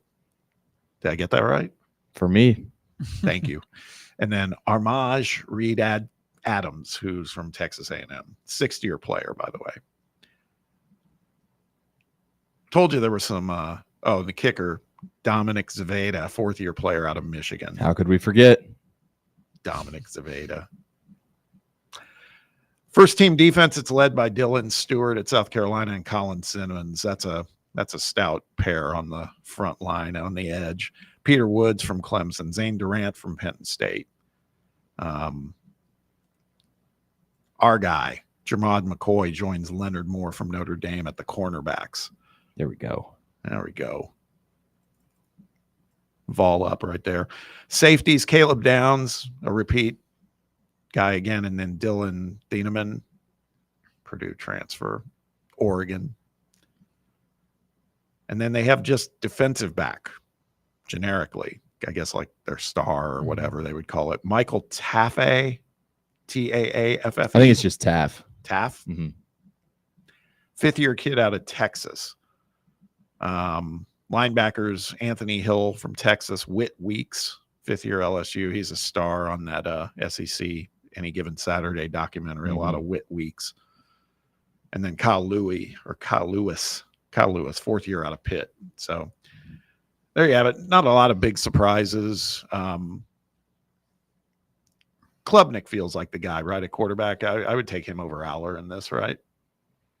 I would personally. Yeah. I just think also you kind of combine who Klubnik's able to throw the ball to. Got a really strong receiving core coming back. Yeah. I feel good about Klubnik being that first team guy. Second team quarterback is Garrett Nussmeier. Second team wide receivers, you just talked about Antonio Williams. He's there from Clemson. Elijah Surratt from Indiana and Cam Coleman from Auburn. Cam Coleman's nice, man. He is. And then Katron Allen as an all-purpose player from Penn State. Just looking to see if there's any other names of note on this second team. Not really. Although we've been saying all this about Cignetti in Indiana. They got two guys on the second team All-American. Aiden Fisher at linebackers, another one. I don't think Indiana's going to drop off all that much this year. Yeah. I just feel like I like that Mendoza kid that they've got at quarterback too. too. I think they'll be able to kind of seamlessly transition from Rourke to Mendoza. I don't see an 11-1 team, but I agree with you. I mean, I think 9-3 is really plausible. I hate to say it, but They'll be back in the conversation come playoff time. yeah. Yeah. And Sig will remind us of that, like he likes to do. So, a lot of expectations on Jermod McCoy, and that's exciting. We just got to get him back. We definitely need that kid. I'm just looking here. God, these receivers, man. Smith, Williams, and Jordan Tyson. Those are all Sunday players, man. Absolutely. It's pretty impressive. All right, let's hit a break. When we return, we're going to talk, just bear with us. We're going to jump to Major League Baseball for a minute because there is a lot of wild talk. It's not wild when your commissioner starts talking about it. Rob Manfred's talking about expansion, which will open the door for realignment. Could we be seeing the end in the next few years of the American League and the National League? It's very possible. Kind of an interesting concept. We're going to pull up the archives from Jim Bowden, who had put together a proposed Major League Baseball structure moving forward, which, by the way, would have an expansion team in the state of Tennessee. We'll talk about it all when we return. Stick around. It's under review on Fan Run Radio. Streaming worldwide at fanrunradio.com and on the free Fan Run app. This is Big Orange Country's sports talk radio superstation, Fan Run Radio, Knoxville. We really need to get some branded stuff. Shirts, hats, promo items, something professional. I mean, we could just find a website and order a bunch of it ourselves. You could, but you're taking a big risk. You don't know the quality, the fit, the timeline. It's a roll of the dice. Yeah, I guess. But isn't that how everyone does it now? Not the ones who actually care about how their brand looks. Look, if we're putting our name on it, it needs to be done right. We need SM Athletics. SM Athletics? Yeah, they specialize in working with businesses like ours. Apparel, hats, promo gear, but real, customized stuff. They actually care if it turns out right. Probably a lot better than getting stuck with 100 t-shirts with crooked logos. Exactly. Plus, they'll walk you through everything. Sizing, colors, material, so it matches the image we're trying to build. Makes sense. What's the name again? SM Athletics. Trust me, if you want to look like a real company, not a flea market stand, this is the move. If you're serious about your brand, work with people who are serious about getting it right. SM Athletics. Hello, is Tina there? Who's this? Yeah, this is Vince from the hit reality show Wives Don't Tell. Tina applied for our show to confess that her husband won't go to the doctor to get his erectile dysfunction checked. She said she's ready for a guy that can bring the heat. All right, what the hell is going on? You know you're talking to her husband right now? Tina! Well, She wrote the application that her man's performance is questionable. She's basically married to a coffee table. She also said, we live within driving distance to Men's Pro Knoxville, but he's too scared to get a blood test. Oh my, she is done. She is so done. Gotcha, Mike. It's nephew Tommy. Ain't no reality show. It's a prank. Men's Pro Knoxville is the real deal, fellas. Local experts, test results in minutes. Call 865-544-8220 or hit menspronknoxville.com before your lady books a new co-star. Men's Pro Knoxville, making it happen. Are you looking for a treat that will knock it out of the park at the next watch party? Just like your favorite baseball team, Crumble brings the best lineup week to week with an expanded roster that includes key lime pie, strawberry cake, or my personal favorite, Monster featuring M&M candies. Let Crumble treat you to the best cookies in the game. Download the Crumble app and start earning rewards. You can even vote monthly on what flavors you would like to see at any store of your choice. Warmer weather is here, so get to the ballpark, but don't miss the cookies. Yeah, it's another day, but what kind of day is it really? A day of doom scrolling? Laundry day? Nah, it's a White Claw day. Light and refreshing tasting, uniquely cold way filtered. There's an iconic flavor for everyone. So grab a pack, grab your friends. Make the most of each day with those who matter most. When you're together with White Claw, every day is a once-in-a-lifetime experience. You just gotta grab it. White Claw. Grab life by the claw. Please drink responsibly. Hard seltzer with flavors. White Claw Seltzer Works, Chicago, Illinois.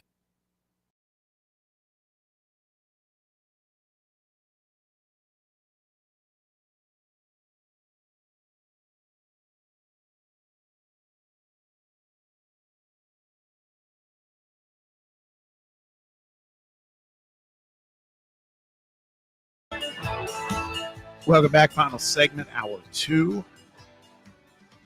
Let's talk a little Major League Baseball where times are a-changing. You know, we saw some rule implementations last season that helped Major League Baseball in terms of fan engagement. The pitch clock, bigger bases, which they believe inhibited more stolen bases. Don't love the ghost runner on second base and extra innings, but the other ones, the other implementations I like. So times are better when it comes to Major League Baseball at this point. TV ratings are up, revenues are up.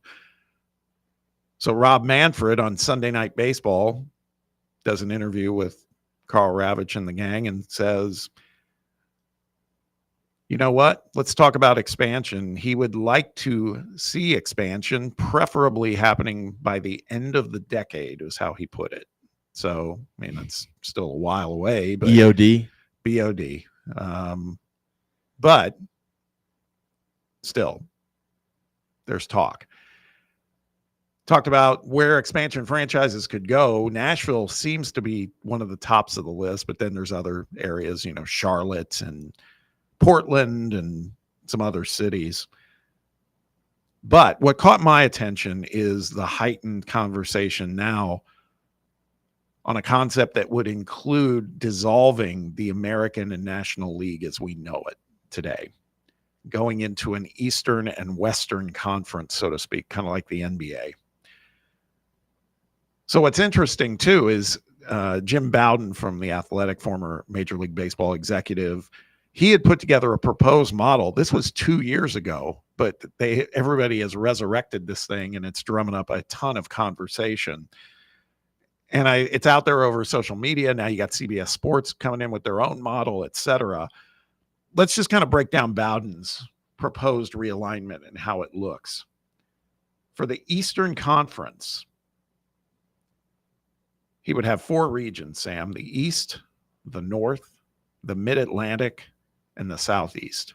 And again, this would dissolve, American League and National League affiliation. Mm-hmm. In the East, holy hell, 4 teams in each of these, by the way. In the East, it would be the Red Sox, the Mets, the Yankees, and the Phillies. Already a disaster. This would cause like multiple domestic terrorism. Yeah, acts. I know. I mean, these fan bases there would be like potential violence. New York and Boston would cease to exist. The cities would burn down. Yeah. Arson everywhere. I was going to say stores looted. These fan bases do not need to mingle together. This would not be potential. I was going to say potential violence. This is guaranteed violence and potential casualties. I mean, it's kind of crazy. Armed guards, any game that you go to in division. Yeah. Players having to play in like bulletproof vests or something like that. Like Aaron Judge is going to get shot by a Red Sox fan. It would be actually the players would wear nondescript helmets with face masks so that you can't even see who they really are. No names on the jerseys, no announcers. We go back to COVID and we just go no fans allowed for Eastern Division games. It'd be rough, man. It'd be fun to see the Mets and Yankees come down the wire for a division title. It's crazy. Compete for who's gonna blow it in the postseason. Yeah, who misses the postseason? So that's the East. Okay, the North region would be the Cincinnati Reds, the Cleveland Guardians, the Detroit Tigers, and the Toronto Blue Jays. Okay, whatever. That's okay. The Mid-Atlantic. The Mid-Atlantic would have the Baltimore Orioles, the Pittsburgh Pirates, which that's kind of a reach. They could almost be in the North, but I get what they're saying. The Baltimore too. Yeah. Well, they've got Baltimore there. Mm-hmm. And the Washington Nationals, and then an expansion team in Charlotte. Okay. Here for it. Yep. Then the Southeast. Braves fans, give a listen.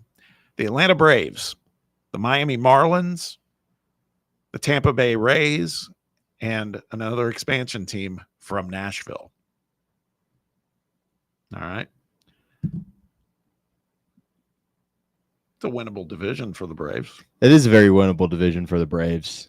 I wouldn't love that they'd be in like the same division. I wouldn't switch allegiances from the Braves if Nashville got an expansion team, but like if they were in the same division, it wouldn't really allow me to cheer for the Nashville team, or like if they were in a different division or a different conference or something like that, it'd be a little bit easier for me to kind of have a soft spot in my heart for the Nashville team. Yeah. I follow. It's a very geographic. It's very realignment, and I believe I heard. Did Manfred kind of say like it would be a little bit more geographic because I think were they trying to get rid of maybe some of the blackout stuff to make games more accessible for fans just all around the country to be able to see everything? Yeah, I mean some of the stuff Manfred's talking about, which is very off-brand for him, it kind of made sense because he's usually kind of a clown in my opinion, but he was, I kind of bought it.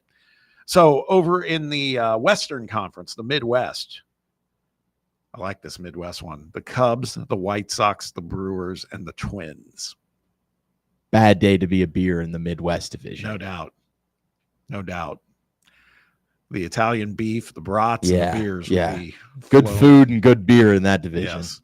The Southwest would be the Astros, the Rangers, the Cardinals, and the Royals. Some real rivals there, man, by the way, because Cardinals and Royals, and then also the Astros and Rangers, as of late, don't like each other. Pacific Coast, the Rockies, the Athletics, the Mariners, and the San Francisco Giants. It's okay. It's kind of that doesn't wow me too much. But then the West, you have the Dodgers, the Padres, the Angels, and the Diamondbacks. Good division there. Pretty good. I think the Midwest might be the one I like the most out of the West. Mm-hmm. I don't know. I'm kind of down for it. I mean, it would. You're gonna have to change the All-Star format for the All-Star game, which is probably okay. They do it every year anyway. Exactly. So we'll see. Obviously, this is still years in the offing, but the biggest thing is hearing the talk about expansion again, and sure feels like Nashville is. If they're adding two teams, it sure feels like Nashville's got a very good shot of being one of those two. So that's kind of exciting. Let's jump over to the phone lines quickly before we wrap the hour up. We got Matthew on the line. He's probably celebrating. Got a quarterback. Yeah, we'll see. Congrats, Matthew. Woo, big day. How you doing, man? It's a win-win scenario, Bob. You beat the Titans, and you can mock them for losing to Danny Dimes. You go 0-2, you lost to Danny Dimes. Like, it's a win-win scenario. Yeah, I agree. I saw John Reed posted something saying, it's all, I'm paraphrasing, but it's all blue skies for Cam Ward, because he said they Duval. Yeah, we got Daniel Jones and Duval Daniel Jones in Jacksonville. So we'll see. But I agree. I don't think there's much downside, but I think that's we say goodbye to the Anthony Richardson era too. The only question I have, Bob, and I'll hang up with this so you can probably drive it from here, is, this team has a lot of talent on the opposite side of the football, but is Daniel Jones really the answer? The answer is no. But is winning 7, 8, 9 games with him at the helm and being in the middle of 16 through 20 teams for a middle of the pack draft pick really added? Like, I'm almost to the point where I don't like this. I really am. I would almost rather go down with the ship. And I had talked about this with you weeks ago.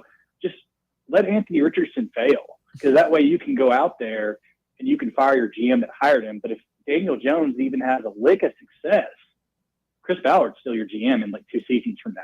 And I'll hang up with that thought. Take care, boys. Thanks, Matthew. I agree with you, Matthew. Yeah, it's like it's almost, I hate it because I watch it happen in the NBA more specifically, but it's almost like the Colts need to tank a little. It's kind of a burning ship a little bit. You might as well just go all in. Yeah. No, I agree.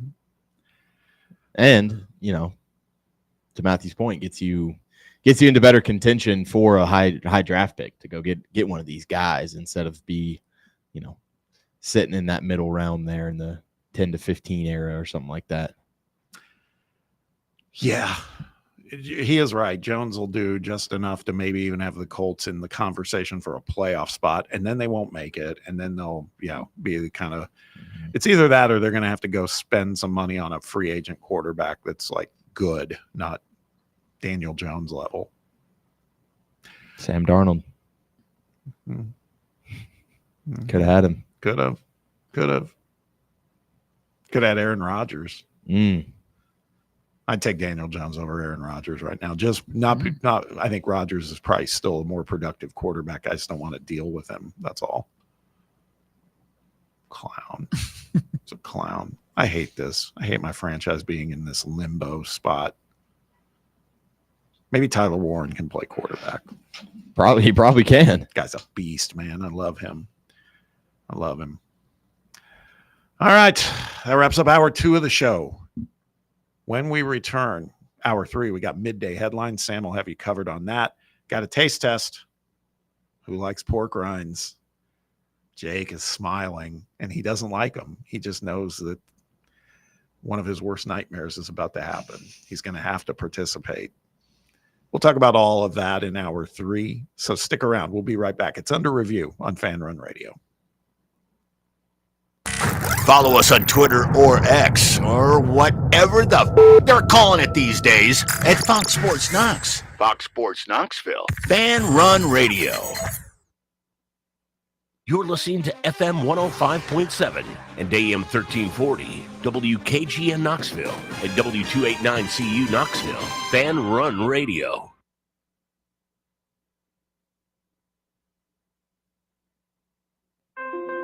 Attention service members and veterans. Introducing the Griffin Law Firm, your trusted ally in military legal matters. From court-martials to benefit claims, at Griffin Law, your mission is their mission. Here's VFL Marshall Griffin. As a veteran and retired military attorney, I've successfully defended lifelong benefits and helped preserve professional futures. So I know that when you hire a military justice lawyer, you maximize your chance to get relief. With my unique experience, I can advocate for you because there's no military matter that's too big or too small. Let us help you make these critical decisions that could affect the rest of your life. Remain silent. Request counsel. Call Griffin Law. For a free consultation, call 888-707-4282. That's 888-707-4282. Or just visit griffinlawdefense.com. Whether you are buying or selling a home or even looking for some land to build on and start a family, be sure to give Reed Emerson with Better Homes and Gardens Real Estate Heritage Group a shout. He is a longtime listener and supporter of Fan Run and has been serving the Mid-State for many years. Reed prides himself on his hassle-free and honest approach. And that's because he's not just chasing another commission.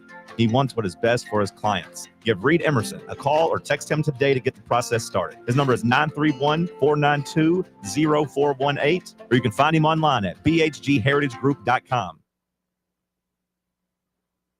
In a world filled with deadlines and screens, sometimes we forget the simple joys of life, days filled with special moments. At Inward Half, we understand the essence of these moments. Feel the difference between our breathable fabrics and flexible apparel as you disconnect from the hustle and bustle and reconnect with what truly matters. Inward Half, simple luxury for on and off the course. Got a problem tree looming over your home? Call ECR Total Landscapes. Whether it's trimming, removal, or storm cleanup, our certified pros get the job done safely and efficiently. We're licensed, insured, and ready 24/7 for emergency calls. Big or small, we cut them all. ECR Total Landscapes. Call now for a free estimate, 865-384-2012, and mention promo code FANRUN for free stump grinding on any tree removal now through the end of the year. Also, visit us at ecrtotallandscapes.com. Hey, Pack Rat. Yeah, you. Are you moving cross country and you just don't know who to call? Call us right now. Listen, you've probably seen one of our containers in your neighborhood, but did you know that we can help you move anywhere in the United States? It's real simple. We'll drop a container off at the location you tell us to bring it to. You pack up your valuable possessions at your leisure. They stay safe right in your home. And when you're ready, call us. We'll come and pick up the container and give you a scheduled date of when your furniture and the other possessions will be at your new home. So if you're moving across country or across town, be a Pack Rat. Join the Pack Rat family. Call Pack Rat right now for your free quote. See y'all later, Pack Rats. Call 800-965-1298. 800-965-1298. 800-965-1298. That's 800-965-1298. Hour 3 of Under Review starts now.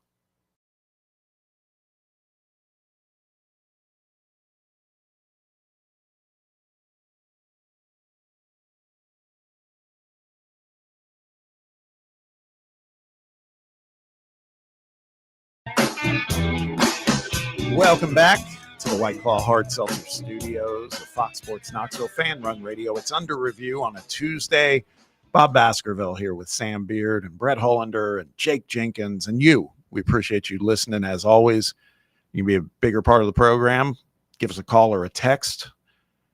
You can reach us at area code 865-966-3435. That's 966-3435. You can also reach out to us on X at Fox Sports Knox. You are watching maybe on Fan Run TV over on YouTube. If you are, make sure you like and subscribe. If you haven't checked it out, real ones know you got to check it out. It's pretty awesome. You can also interact with us there too. Always love the interaction. Time to get to some midday headlines, things going on in the world of sports besides just our Vols. Maybe some Vol news in there as well. There's always a lot. Let's turn things over to Sam Beard. If you're just tuning in, about 30 minutes ago, 2026 5-star running back Savion Heiter announces his commitment. He will be headed to Michigan over Tennessee as the number 17 overall player in the class, according to 247, and the number 1 running back in the country. Was in a battle to the very end. Felt like it was kind of 50-50 from all national pundits. Heiter and his family did a pretty good job of kind of keeping this commitment in this, and just the entire recruitment pretty close to the vest. Didn't exactly let a whole lot of things leak out to the media and where he was interested and stuff like that. So Tennessee and Michigan were the 2 teams that were definitely kind of fighting till the end there, but Michigan ultimately comes out on top. Savion Heiter commits to the Wolverines over the Vols. He sucks. He sucks. We didn't need him. Nope. I don't care what Brett says. We didn't need him at all. Not that talented. 3-star guy, way over evaluated for sure. Typical Butch Jones type player. BYU has named a true freshman as their starting quarterback for the first time ever. He will make him the first true freshman in school history to start an opener for BYU. Bear Bachmeier. Yes. Will wear number 47 and debut against Portland State on August 30th. Takes over that BYU job after Jake Retzlaff transfers out to Tulane after his withdrawal from the school on July 11th. Bachmeier wins the starting job by beating out redshirt sophomore transfer McKay Hillstead from Utah State, as well as redshirt junior transfer Trayson Bourget, maybe? I don't know. Went to Western Michigan, but do you want to guess Bear Bachmeier's brother? Do you want to guess his name, Bob? Wasn't there a Hank Bachmeier? There was a Hank Bachmeier. That is his oldest brother. His brother is on BYU currently, named after another animal. Goat. No. Tiger Bachmeier. That's good. You've got Bear and Tiger as two brothers, and then just Hank. They didn't make the all-name team, did they? Good question. I don't think they did. They didn't. Tiger Bachmeier is definitely a good one. I do kind of like Tiger Bachmeier. They said he projects as a rotation wide receiver for BYU, is expected to play a decent bit. So we'll get maybe some Bear to Tiger connection there.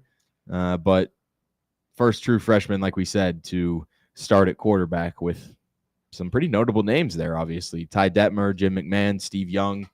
None of those guys were able to start as a freshman. So Bear Bachmeier making a little bit of history for the Mormons.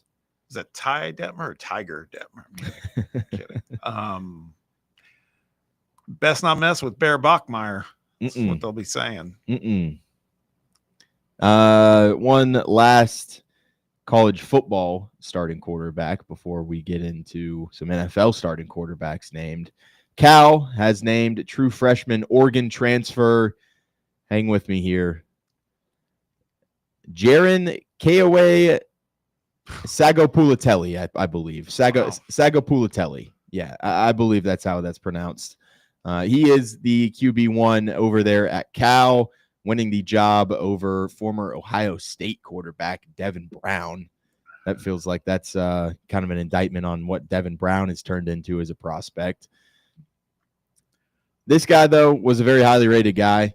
5-star recruit, top 20 prospect in the 2025 class, according to On3. Did enough through spring ball and training camp to edge out Brown for that job, but definitely a guy that people are going to be very excited about.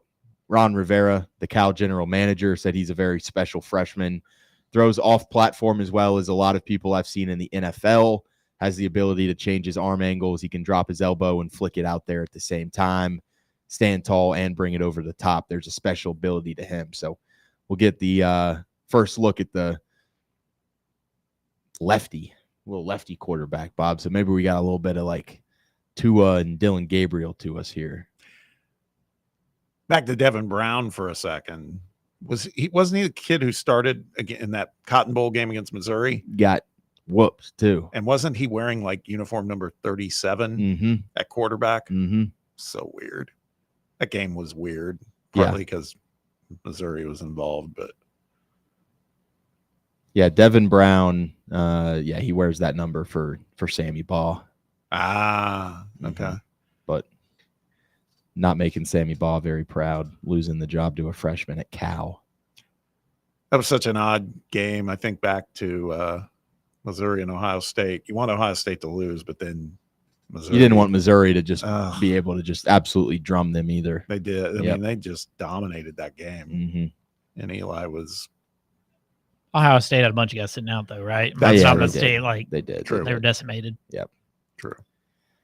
NFL news here. The Cleveland Browns have made it official. It's Joe Flacco season, baby. He is the week 1 starting quarterback versus the Bengals. The 40-year-old will be making his first week 1 start since 2022 when he was with the Jets. Why not? When you've got a 40-year-old quarterback who you know everything about, why not go make him the starter instead of one of these young guys that you're trying to develop? But I don't think I think that's kind of a popular opinion out there in the NFL that Joe Flacco probably not going to be the week 17 starter for the Browns, probably won't even be like the week 9 or 10 starter for the Browns. I would imagine this is kind of just like hey, let's patch some holes real quick with this guy for a couple games, and let's hope that Shedeur Sanders or Dylan Gabriel can really kind of take a step forward, because having a full season of Joe Flacco, he's fun for a few weeks. I don't know about 17 of them. Fantasy football tip. He slings the rock, especially to his tight ends. I was going to say, go get David Njoku. That guy was an absolute beast season before last, or whenever it was that he was in Cleveland. Was that 2 seasons ago? Mm-hmm. Yeah, I've got him on my dynasty team, and he was eating. Yeah, it was nice. Maybe the rook over there too, Harold Fannin. Oh, that's right. Their skill positions aren't terrible. I mean, they're not. I mean, Isaiah Bond, Jerry Jeudy. We don't know what Isaiah Bond. I think he's gonna be great. Great. Oh yeah, he went undrafted. He was a first-round draft pick, though. Was he not? Was he not projection to be? Not until really. He got in trouble. I don't know what you're thinking. Maybe second round. He was great at Texas, right? He ran like a pretty bad 40 and then had a run-in with the law, and I think that was kind of that. I like Quinshon Judkins. I think the offensive line's always been decent. You're naming a lot of guys that haven't played in the NFL yet, Brett. No, but let's talk about another one, because the more I thought about this, see if you were with me or not, and that is Big Said. Well, yeah, I love Said, but at the same time, Dylan Sampson. He didn't get any run in their last game, and there could be an argument that they're protecting him a little. You think? I don't know. I'm trying to believe that.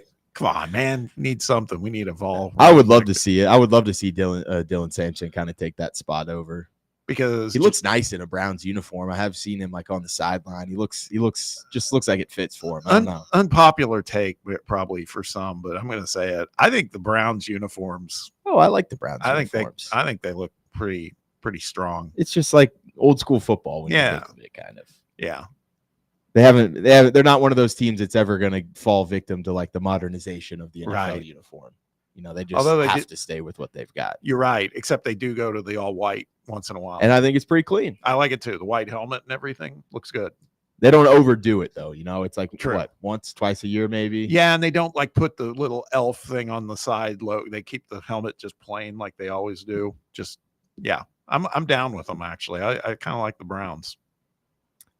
Colts have named their guy. We've talked about it a little bit before here. So, but Daniel Jones has been named the Week 1 starting quarterback versus the Miami Dolphins. Anthony Richardson, the backup.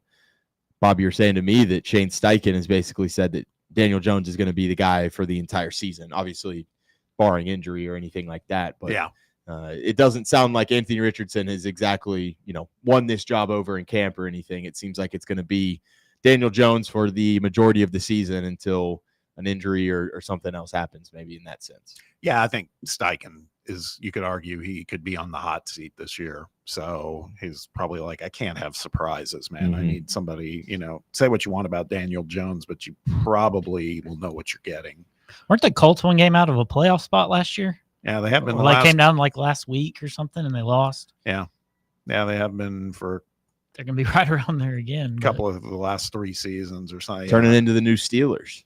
Yeah. That's what I was saying to Sam. You couldn't hear me. It was after Matthew called. It's like, the one thing I kind of admire about the Titans right now, they still aren't as good as the Colts, but kidding. But it's like the Titans have a roadmap now. We'll see if it works, but the Colts, their roadmap is let's just kind of tread water every single year. It's like, I don't know what happened where they were once trying to be excellent and get to a Super Bowl. They're nowhere near that right now. Success for them is kind of, hey, we made the playoffs. Mm-hmm. Got 1 game in the postseason. So kind of sucks. Don't like it. The Washington Commanders have been shopping running back Brian Robinson Jr. To multiple teams around the league, according to Jordan Schultz. Robinson, entering the last year of his rookie contract, was a 2022 third-round pick. He's top 700 rushing yards in each of his first NFL seasons. had a career high 8 touchdown runs in 2025. Averaged 4.3 yards per carry. Also had 20 receptions on the year.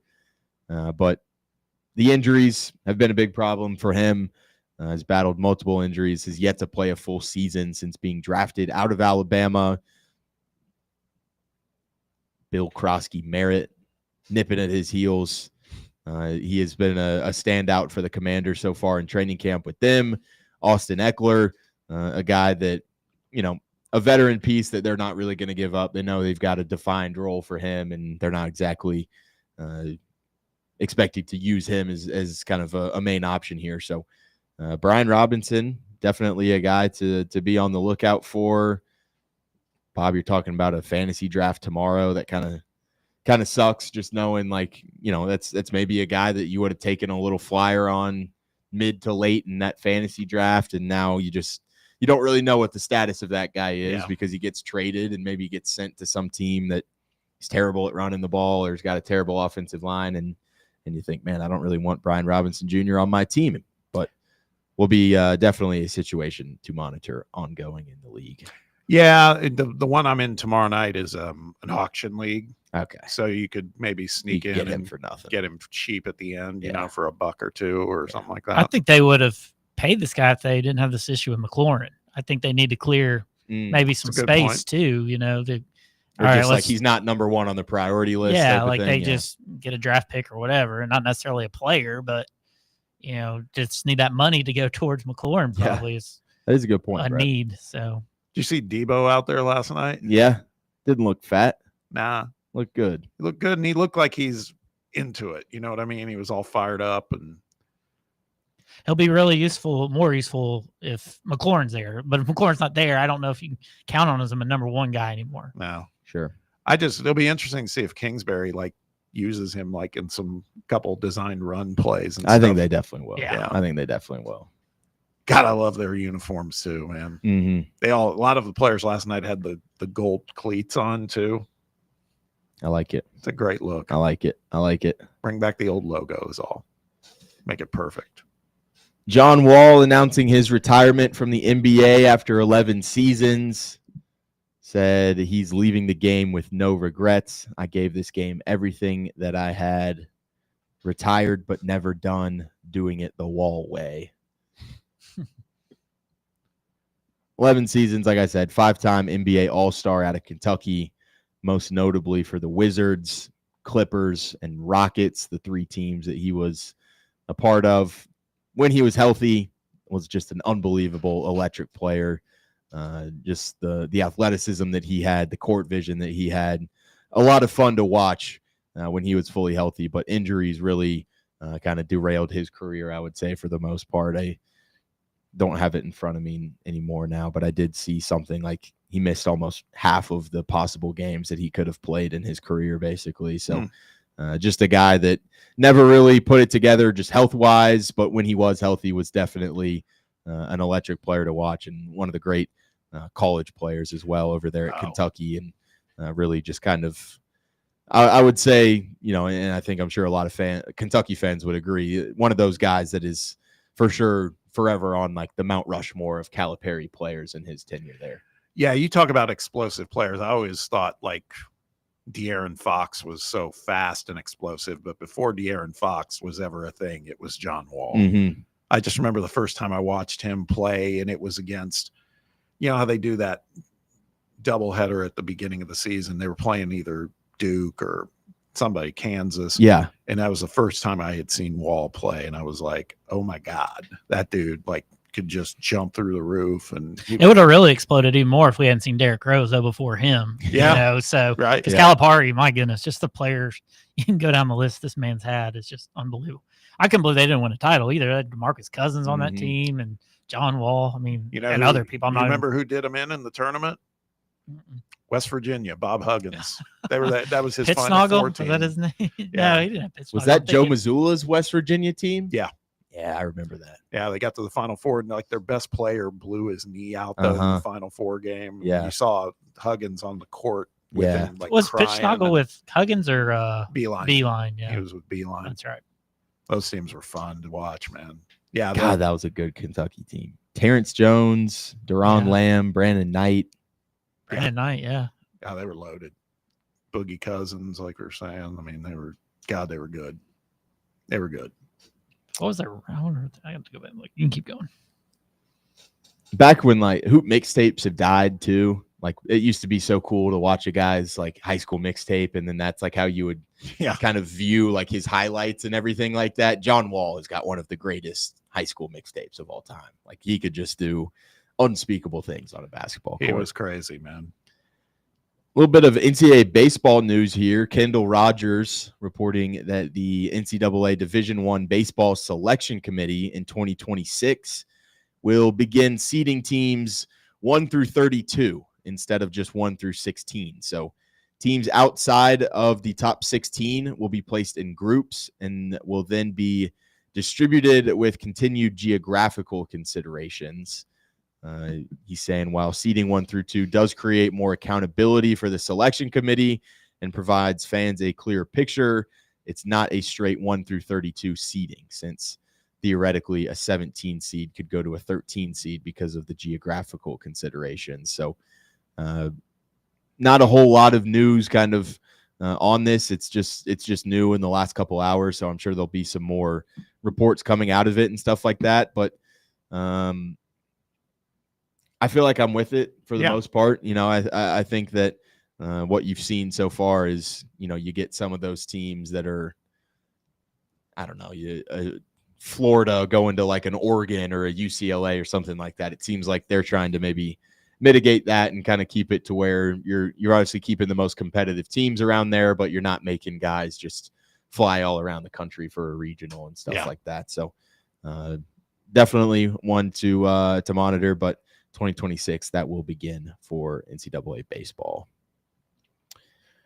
Lastly here, the Auburn Tigers making an ass of themselves, claiming 7 additional football national titles, as until, you know, about an hour ago, they had only claimed their 1957 and 2010 teams as national champs, but they said, hey, we need more than that. So now Auburn will celebrate pre-major college football poll era titles from 1910, 1913, 1914, 1958, 1983, 1993, as well as 2004. 5 of those teams finished their seasons unbeaten. So if you just didn't lose a game, you can claim a national title.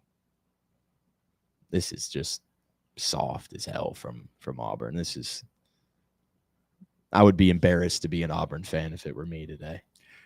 Yeah.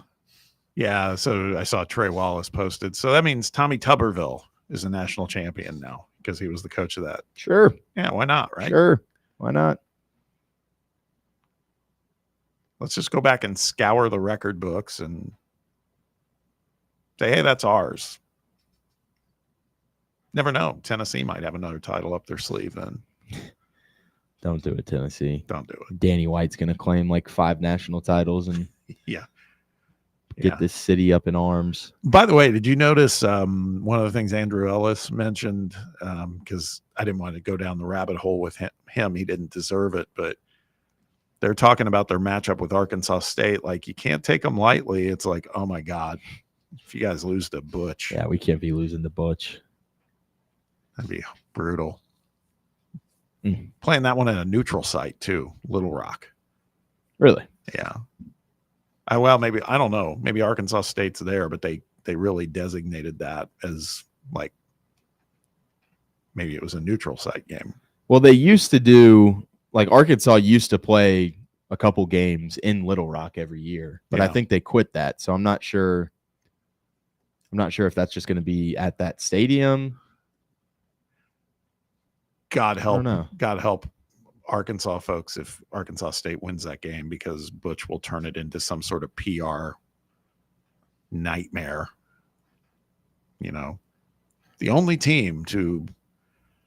Arkansas State team to beat an SEC team, or it'll be something very random. Sounds like this is the last year that they are under contract the Little Rock Stadium, I gotcha. basically. So I think this is the last game that will probably be played there. Seems like they've moved a lot more of those games over to Fayetteville, though. They used to do a few a year. Yeah. I just saw our guy Chris Phillips predicted Mississippi State to beat us. It was their one win. Okay. He's got bigger fish to Oh fry my right now. Yeah, noted. Josh Pate putting Oh, in yeah. in a locker. Yeah. Trey came at him too. Yeah. A lot of people did. That was, Gosh.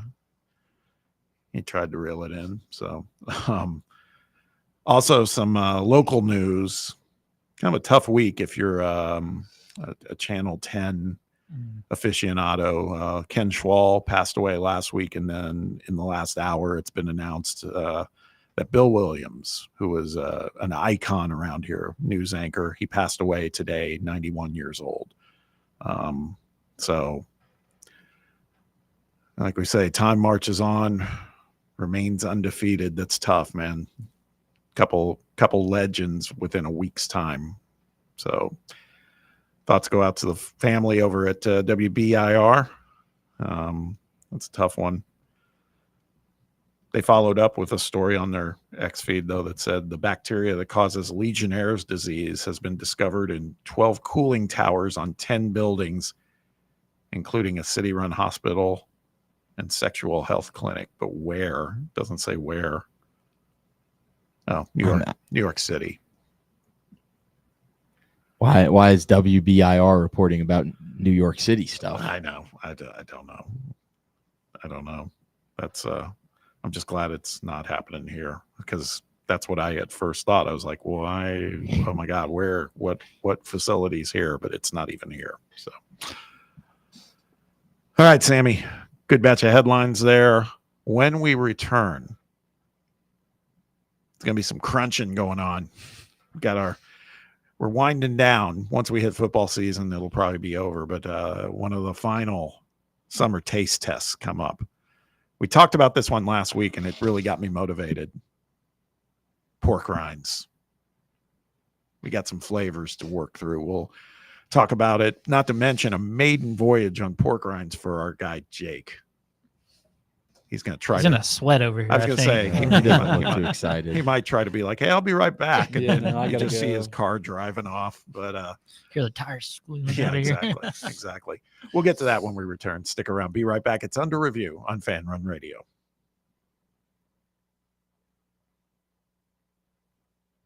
The flagship station for Tennessee fans. This is Fan Run Radio. Hey, football fans, this is Stats. And this is the Sheik, and together we are the Cover Boys, and we cover college football like no one else. Each week, we preview all the big games in college football, and we may not tell you who's going to win, but we'll tell you who's going to cover. Our patented right sides are clicking at 66% against the spread all time. So join us right here every Friday evening at 8 for the Cover Boys on the official voice of Tennessee fans, Fan Run Radio. And enjoy the winners, everyone. What's the difference between an ordinary EV and a Mercedes-Benz EV? The feeling. Electric is what gets you there. Mercedes-Benz is what moves you in ways no other automaker can. Feel the freedom of the superbly versatile 7-seater EQB. Revel in the inspired, customizable comfort of the EQE sedan. Sense the brilliant intelligence of the EQE SUV. Discover the boundless capability of the EQS SUV. And luxuriate in the flagship meets spaceship magnificence of the EQS sedan. Every Mercedes-Benz electric vehicle offers the very latest MBUX voice-activated AI software, as well as remote access to a whole host of functions via the Mercedes Me Connect app. The vehicle's electric, the feeling all Mercedes, the choice all yours. Test drive a Mercedes-Benz electric today at your local dealer or learn more at mbusa.com/EQ. Hi, I'm Bo Kregner from the Kregner Group. Are you looking to buy or sell a home? Whether you're upgrading, downsizing, or just need a change, it's never been more important to have experienced, trustworthy representation in the real estate process. So if you have any real estate questions, I'd love the opportunity to earn your trust. Call me anytime for a free chat, 865-742-1035, or find me online at bonowshouses.com. The Kregner Group, real estate the right way. Have you ever found yourself wishing your clothes looked brand new again? Whether it's your favorite suit, that little black dress, or your comfy winter coat, Crown Cleaners can make it happen. From stubborn stains to delicate fabrics, the expert team at Crown Cleaners uses the latest cleaning technology to ensure your clothes come back looking and feeling fresh. Visit one of their 2 area locations, Kingston Pike on Bearden Hill or South North Shore Drive near Dunkin' Donuts. Online at crowncleaners.com. Crown Cleaners, a tradition of excellence. Friday Night Lights are back, and that means so is the SM Athletics Friday Night Scoreboard Show. Join me, Tim Hill, a.k.a. Vols Tim 85, and my crew every Friday night starting at 9:30 p.m. Live action, live calls, and all of the biggest talking points in East Tennessee high school football. It's the Friday Night Scoreboard Show presented by SM Athletics right here on Fan Run Radio, 1340 a.m., the free Fan Run app, and streaming live on YouTube on Fan Run TV. In the Smoky Mountain Sun, WKTN. In the Smoky Mountain Sun. In the Smoky Mountain Sun.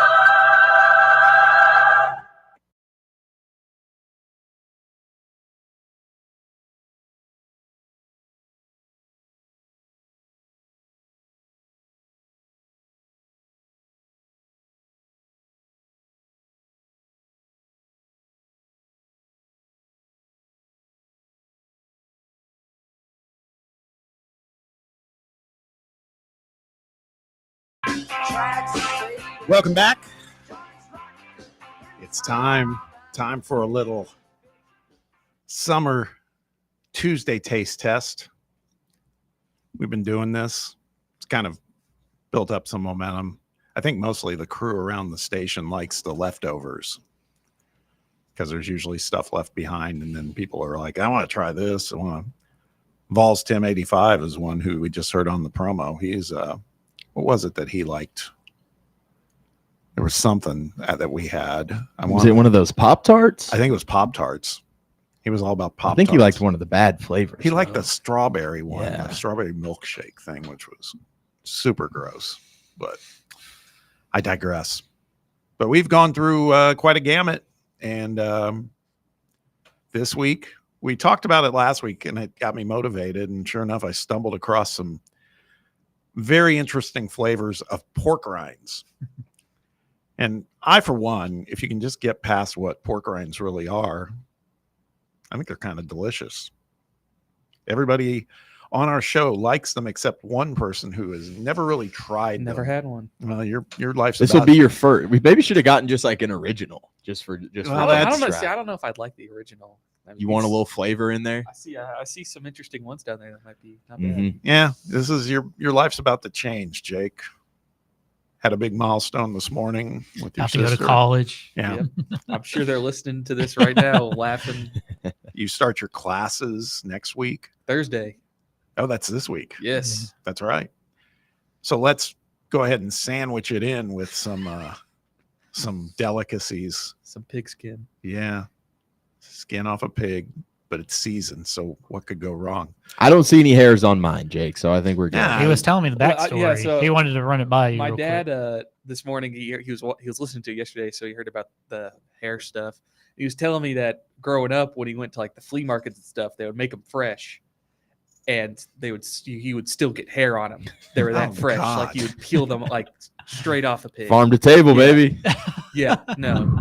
So that's where the hair fear came from. So he was telling me about that. Yeah, a while you back. got to trust the manufacturing process. That's I don't know. That stuff might happen in Mayberry or wherever your Wherever he dad went. grew up, but yeah, these are going to be safe, man. We'll be all right. You're in a safe spot. Just keep an open mind. That's all I would say. I'm a little excited, not gonna lie. There we go. There we go. Well, first up, Sam and I have ours already laid out, and boys have their own bag. It's some Flamin' Hot. We did some Flamin' Hot last week. This is Flamin' Hot Limon. Limon, yep. Flamin' Hot Limon.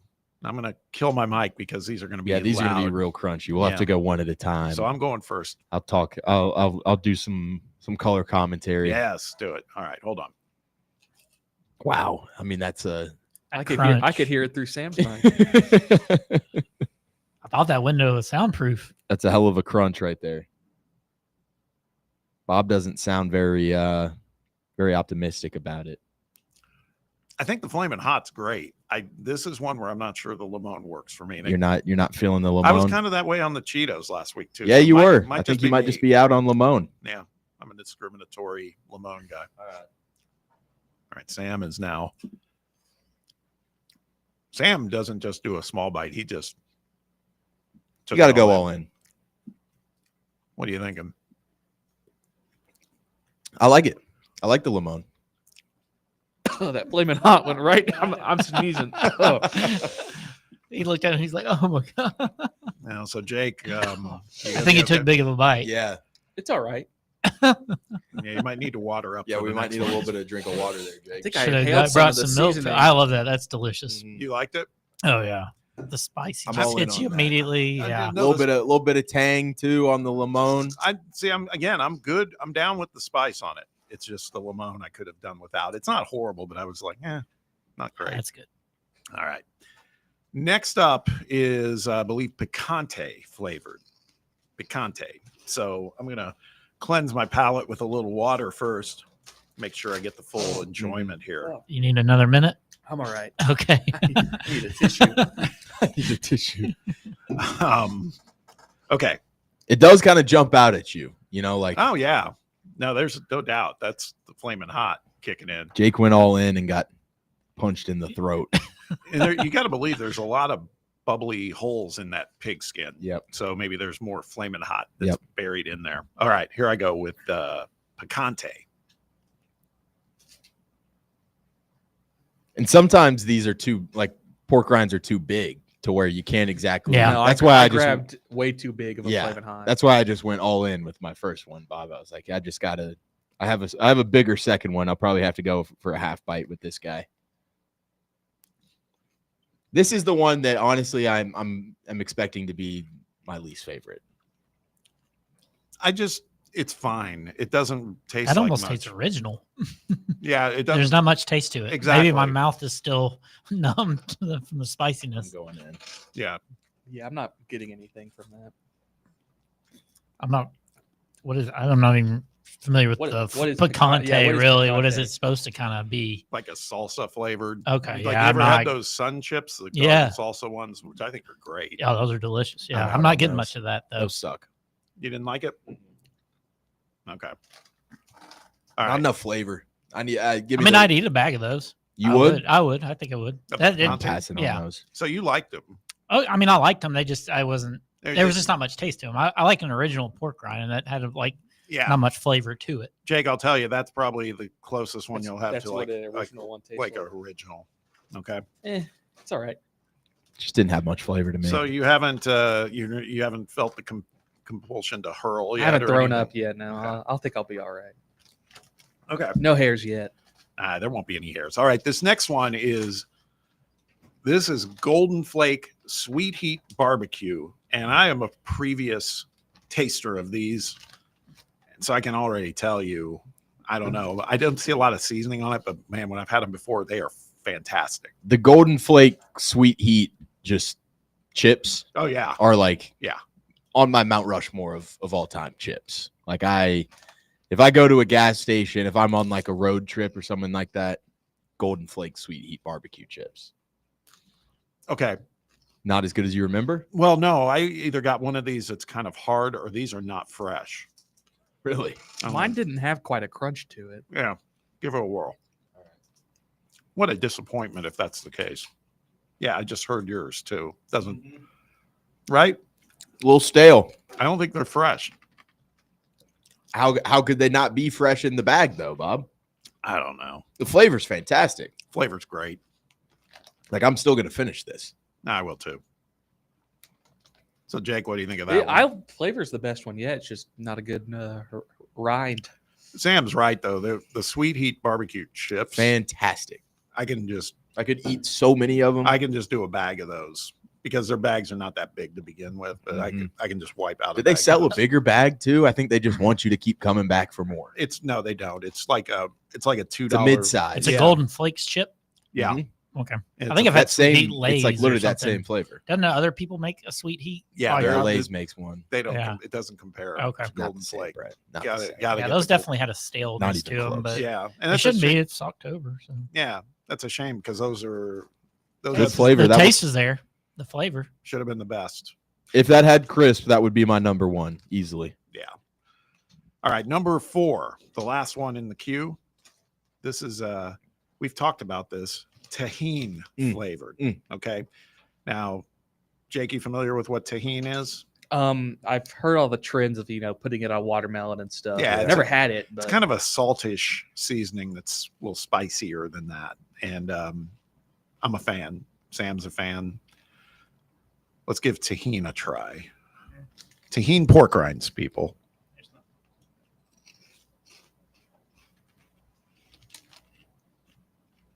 Yeah.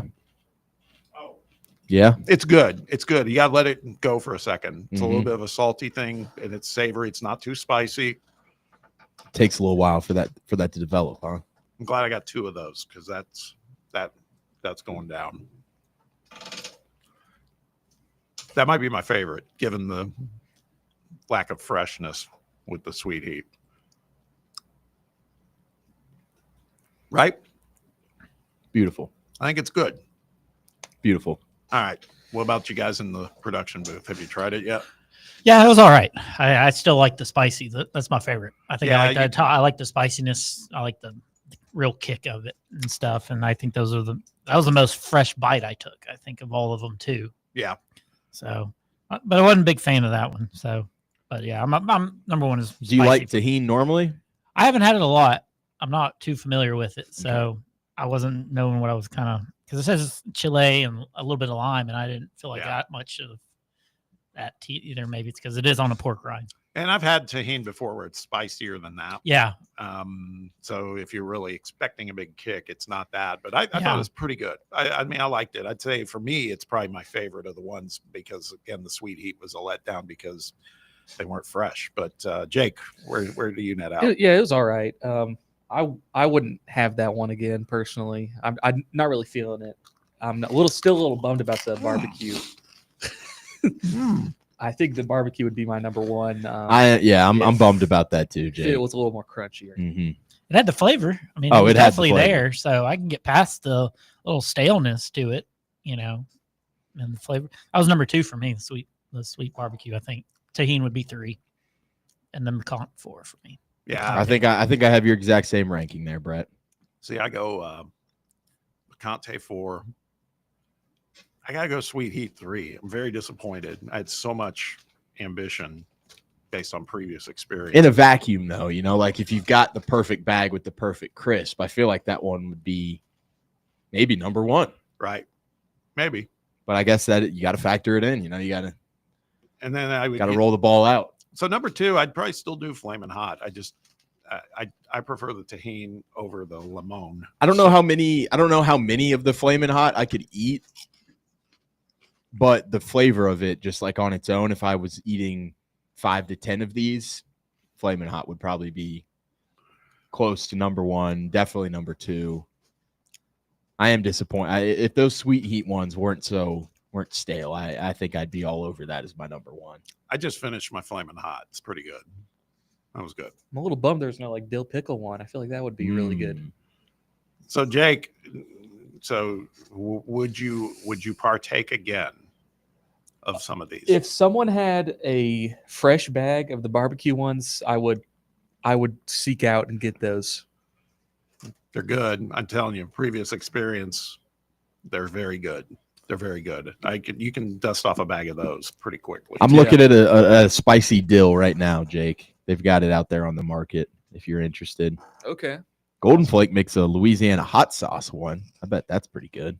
Last thing as we wrap this up, because again, listeners are like, okay, yeah, enough already about pork rinds. What have you, when I was shopping, there was like chicharrones. I mean, I think that's the same thing. Are they just, but they're littler. I think maybe they're just little broken pieces or something. All these bags say that what you just said on them. Okay. So, but this bag, it's interesting because Right? You said chicharrones or whatever. Yeah. They each say that on the So front of the that's bag. probably just Google says chicharrones can include some meat and fat, whereas pork rinds are typically just fried skin.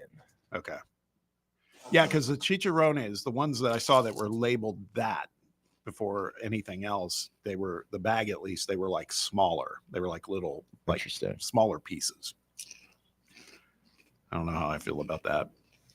Jake's going to town. I can hear the crunch back there. He's not. Which ones are you working on? I had to taste if another barbecue one maybe did it for me, but no, still They're all both- stale. I was hoping I'd find a lucky one. Those Flavor is so good, though. It is. It's fantastic. Have you had those chips before, Jake? They just really reminded me of the barbecue Lays. Yeah, you That's got all it. I'm getting from it. That might be your next assignment. You got to get a bag of Sweet Heat. Yeah. Golden flake potato chips. They don't sell them at your store, though. Okay. I'll have to They'll check be at a it out gas somewhere. station. Any gas station they'll be at. Yeah. Weigel's? Yeah. Okay. For sure hit a Weigel's. Casey's does all their own stuff, which is annoying. All right. That was pretty good. Very bummed out about the Sweet Heat ones.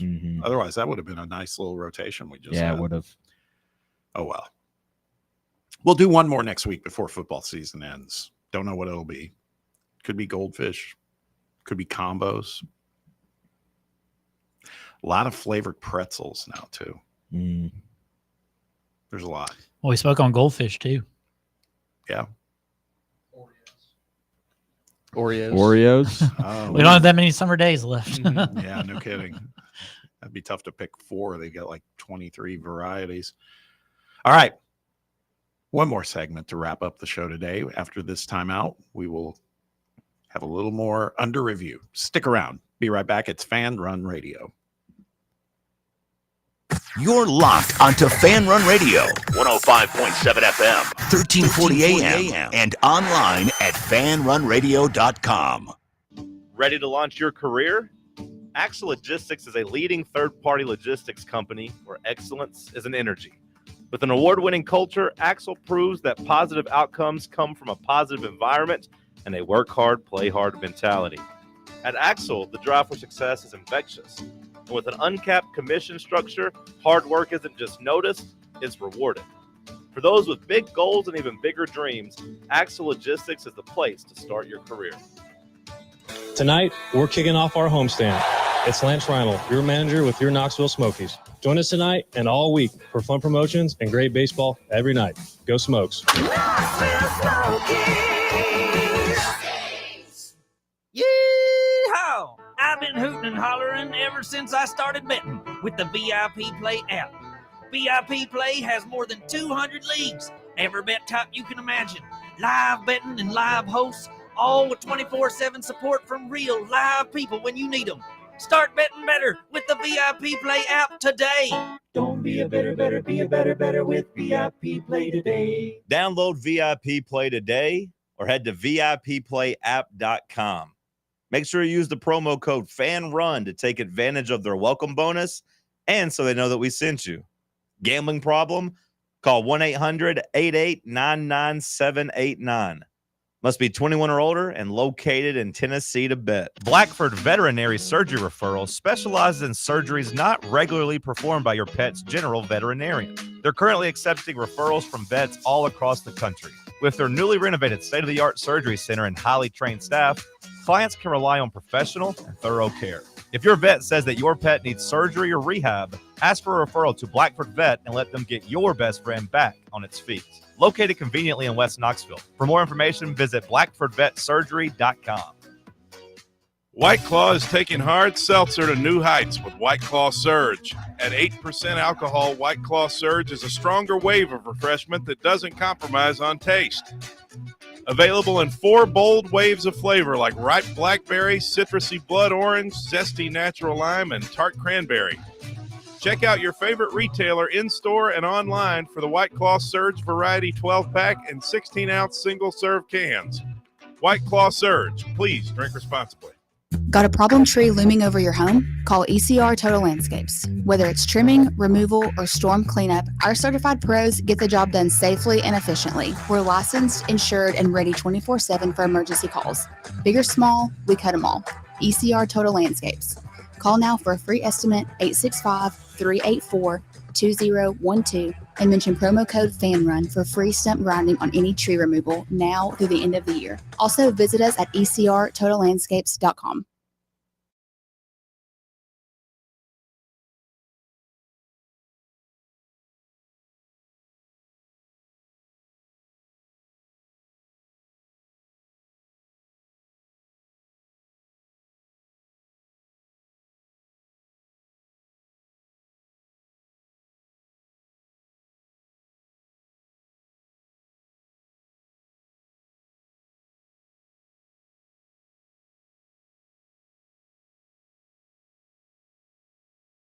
You said whatever you put out. I think I've gotten the taste out of my mouth. Quite a variety of tastes there.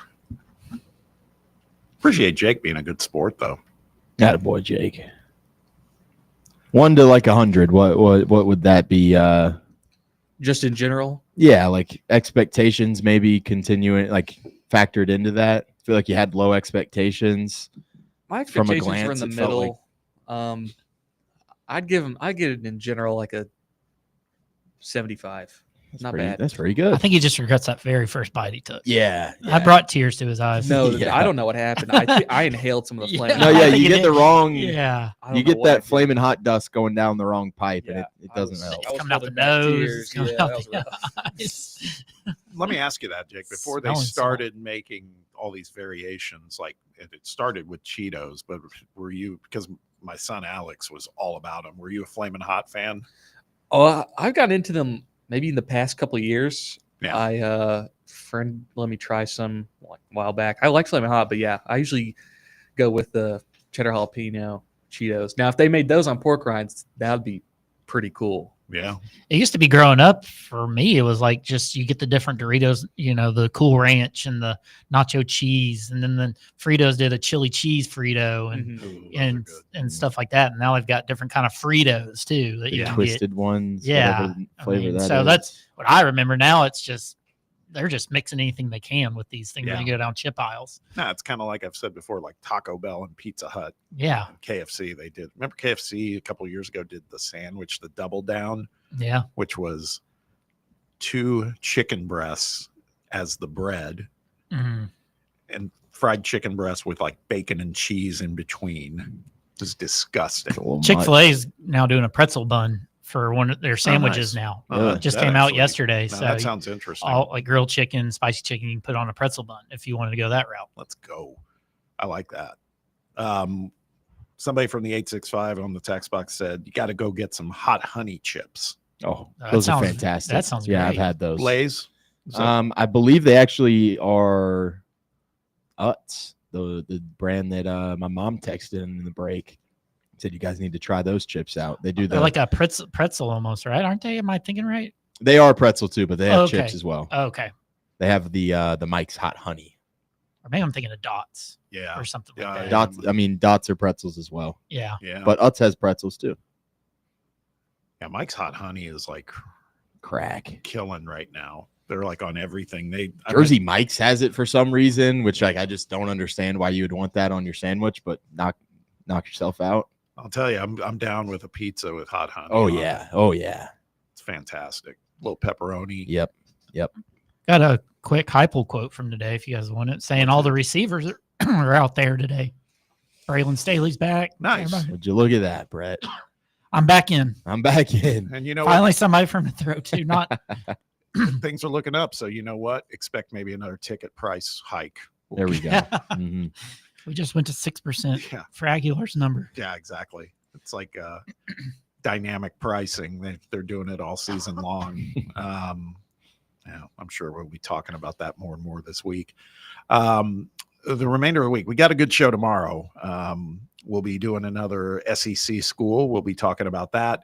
Jake Crane, who always joins us on Wednesdays, we'll talk with him, and he is knee deep in the college football previews.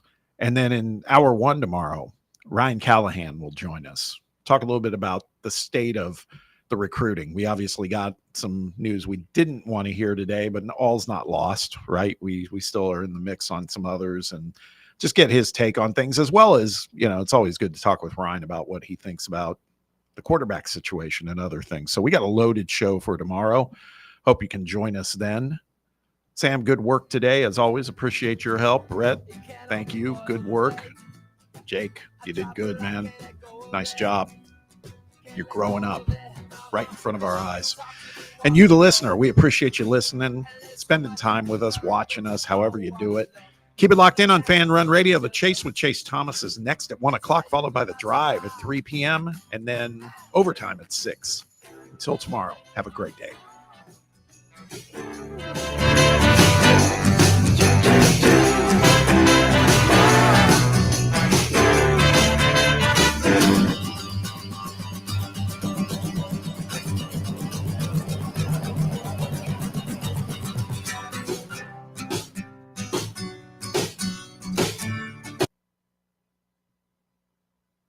Check out our new and improved website at fanrunradio.com.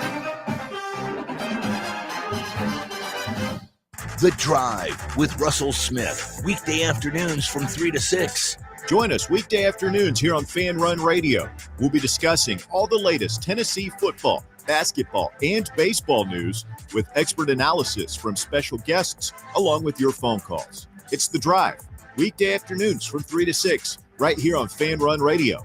Flagship station for Tennessee fans. This is Fan Run Radio Knoxville.